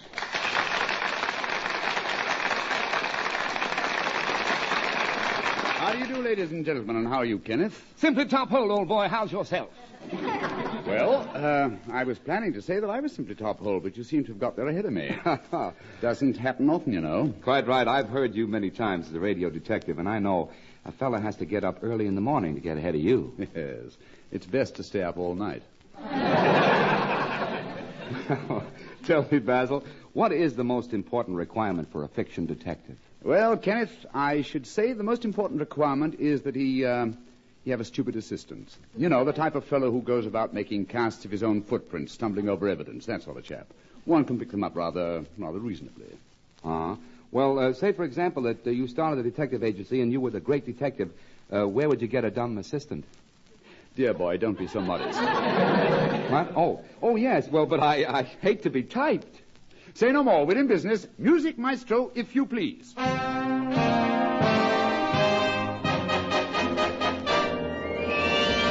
And now, ladies and gentlemen, we bring you Who Done It, starring those amazing detectives Rathbone and Delmar. Honestly, folks, we don't know who done it, but there's one thing we are sure of. Rathbone and Delmar don't know either. So here they are, our defective detectives. We find them in their office, which they are redecorating in anticipation of the next crime wave. While we're fixing up the place, I think we'll take those pictures down. Yeah, what's wrong with him, Chief? I've seen some just like him in a dentist's office. Yes, but this is not a dentist's office. We're detectives. We ought to put things up, something significant, something to indicate our calling. Yeah, who's calling, Chief? No, you don't understand. Well, give it to me again slow, huh? I said that since we're detectives, we should fix up the office so people will know what we are when they walk in. Do you follow me? Oh, sure, I'm following you, Chief. Stop it at once. It makes me nervous. Well, how do you figure to fix the place up, Chief? Well, we'll hang a few sets of fingerprints around. That'll give the place class. Oh, where'll we get the prints? Make some with your little dandy junior fingerprint outfit. I ain't got it yet, Chief. I ain't got enough box tops. Why? I told you about it 2 months ago. Yeah, I know, but I just can't get used to that trash bang cracker corn breakfast food. It tastes good, Chief, hey, but it makes so much noise it keeps me awake at breakfast. Nonsense, Kenny. You start eating crash bang cracker corn 3 times a day until you send away for that little dandy junior fingerprint outfit. You hear me? Okay, Chief. Then I think we should have a few clues around, too. Clues, hey? Yes, clues. Now, I don't want to tell you again what a clue is. I've told you 100 times. No, wait. Don't tell me, Chief. I got it. It's something the guy who done it leaves behind him. That's right. Like, say, his hat and coat. And then we look in his hat for his initials. And then we look in his coat, and there's a letter from the mob. And we... My dear fellow, why should a criminal leave his hat and coat behind? Maybe it's turned warm out. Then he wouldn't wear his hat and coat, would he? He'd leave them at home. Okay, so we go to his home and search his closet.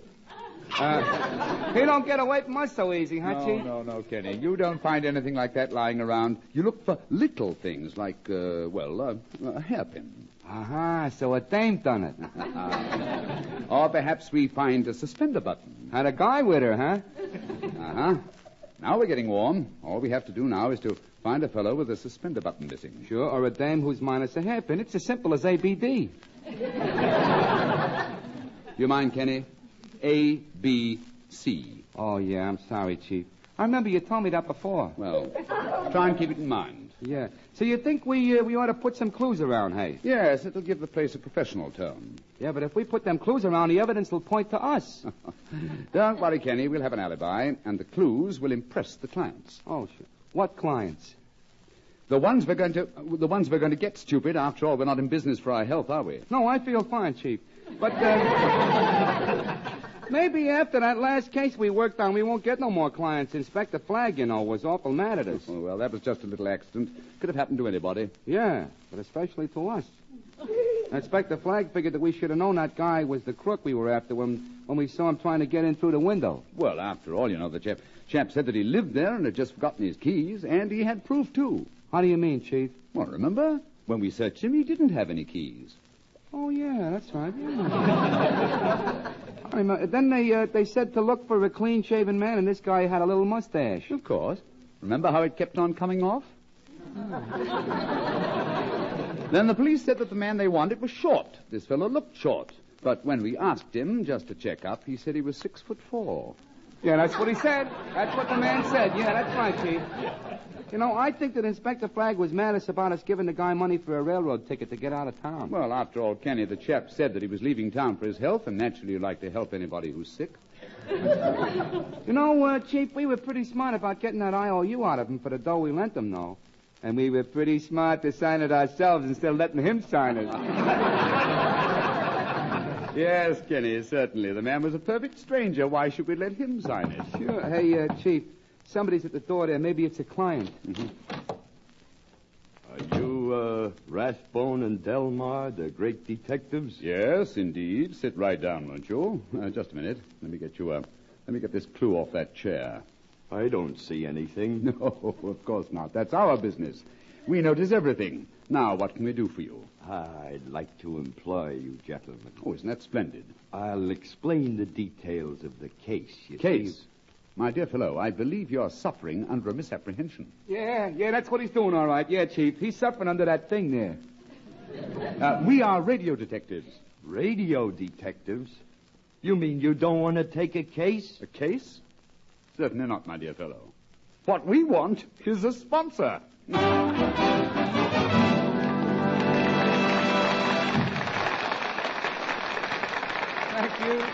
Thank you, Basil Rathbone.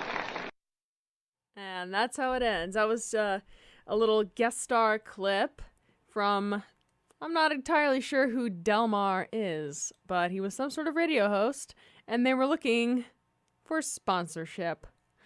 All right, so we have listened to Lady Waverly's Imitation Pearls. Now, the name in the actual adventure, was it Waverly? I thought I heard a different name, but that's what it's called, and that's what it's called when I look it up online and whatever. And that aired March 4th, 1948. And now we're going to listen to a Word Detective and then a Beyond the Green Door to finish us out. It's almost 10 o'clock, but there's nobody on after me, so we'll finish up these two things, and then this episode of A Sherlock Summer will be done. So, I'm not going to do what I did last time and tell you what the word in the Word Detective little short is. I'll just let it play. 2,000 years ago, in the crowded marketplace of an ancient North African city, the soldiers of Caesar Augustus sampled an exotic new delicacy from the East. This was the start of a chain of events which led to a treat on our tables and a word in our dictionaries. You'll hear more of that word on this edition of Word Detective, prepared as an educational service of this station in cooperation with the Underwood Corporation, for more than 60 years a leader in the field of typewriters and business machines. During the years when the sprawling Roman Empire fanned out to include most of North Africa, the Emperor Caesar Augustus signed an imperial edict which elevated a bustling Mediterranean seaport called Tangier to the status of a free city. We know this ancient Moorish metropolis as Tangier. In Caesar's time, it was a rich and cultured metropolis, an important stop on Arab trade routes from the Far East. The gate of the city, which led to the produce-packed stalls of the marketplace, gave local citizens access to a selection of the most exotic wares in the world.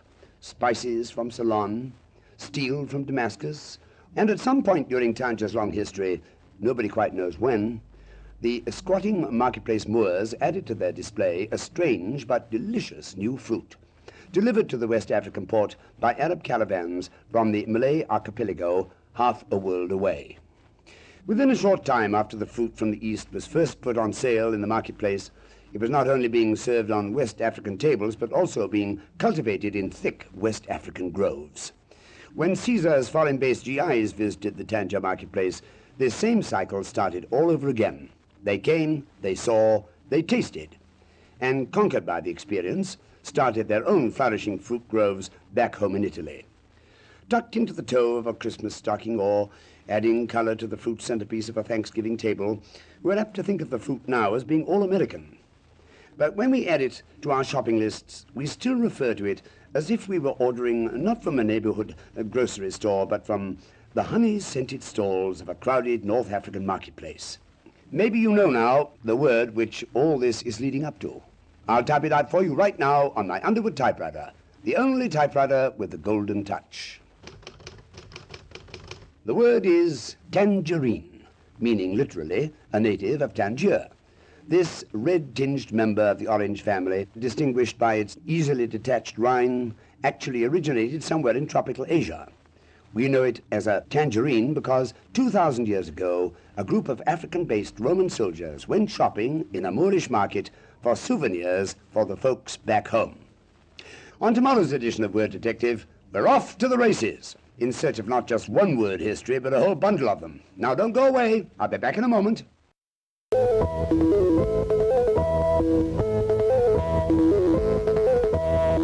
Ladies and gentlemen, this is Basil Rathbone inviting you to join me beyond the green door. Today's story is about an ape, a poor caged beast far from his real home, which lays somewhere beyond the green door.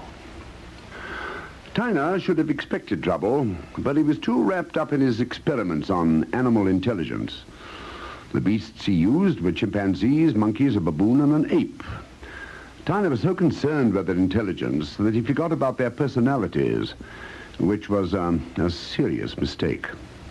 His monkeys were cheerful and lively, the baboon had a gloomy dignity, and the chimpanzee was very nervous. But the ape clearly had a murderous disposition, which he tried to conceal under a show of childishness.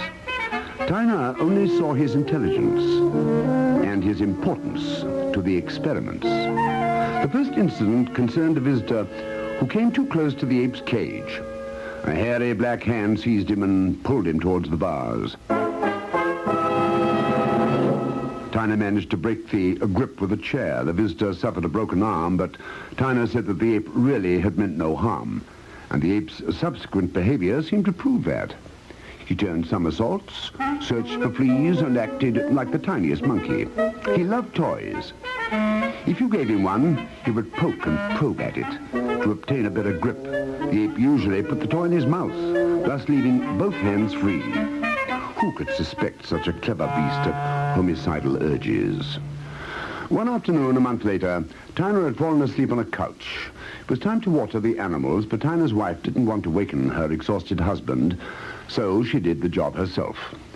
But she came too close to the ape's cage, and those terrible arms closed around her. And when her husband entered the lab, he found his pretty wife lying dead beside the ape's cage. She'd been strangled, and she wasn't pretty anymore. The ape was cheerfully playing in his cage. Tyner must have gone mad at that moment. He stood very still, watching the ape hold a toy in its mouth. Then Tyner hurried upstairs and came back with a revolver. But he didn't fire. He had conceived a more terrible revenge than that. Tyner fed the animals as though nothing had happened.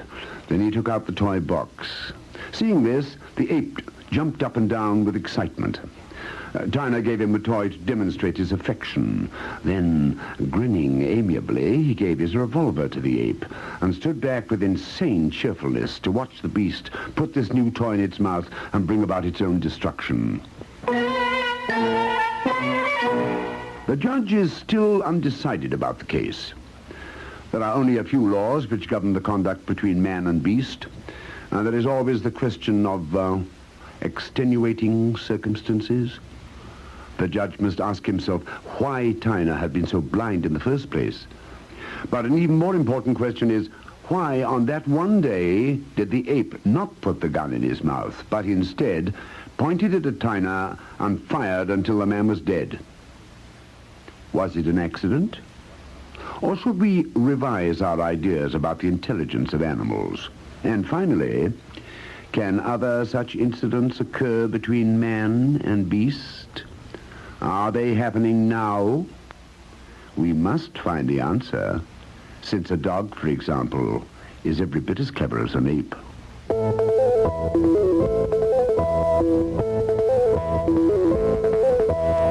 Like, okay, yes, that I really like that one. I mean, of course, it's horrifying, and again, it has that twist right at the very end. Like, you thought, of course, you know, it was set up. We were told that the ape likes to put the toy in his mouth and then have his hands free, and then you know what? He just like shot the dude. I don't know. That's wild. But animals are very smart. And they do have their own unique personalities. All right, well, that about does it for me for this evening. If you want to tune in at this same time tomorrow, I'll be doing my music show, MICK'S. Haven't quite decided on the theme yet, but it'll be something fun, I'll tell you that. And I'm going to try and play some records. So expect that. And now I'm going to let automation play. I hope you enjoyed this evening of Sherlock Holmes adventures, and listen in next Sunday. Probably it will be my regular time, which is 4 to 6 p.m. So tune in then and have a great rest of your night. Bye-bye. AC the entity checking in, letting you know you're tuned in to WBGU FM 88.1 and HD1, Bowling Green, Ohio. Make sure you're playing this loud. Hey, Suzanne, what's up? My sorority is having a bar crawl, and I don't know what to wear. Why not get matching t-shirts or something? That'd be funny. Matching shirts? How can I do that? You know, the VARC. The what? Aardvark downtown. They make designs and shirts all the time for BG students. You can design your own artwork, too, if you want. WBGU FM is brought to you by Aardvark Screen Printing and Embroidery, located at 123 South Main Street, Bowling Green, Ohio, and always open at aardvarkspe.com.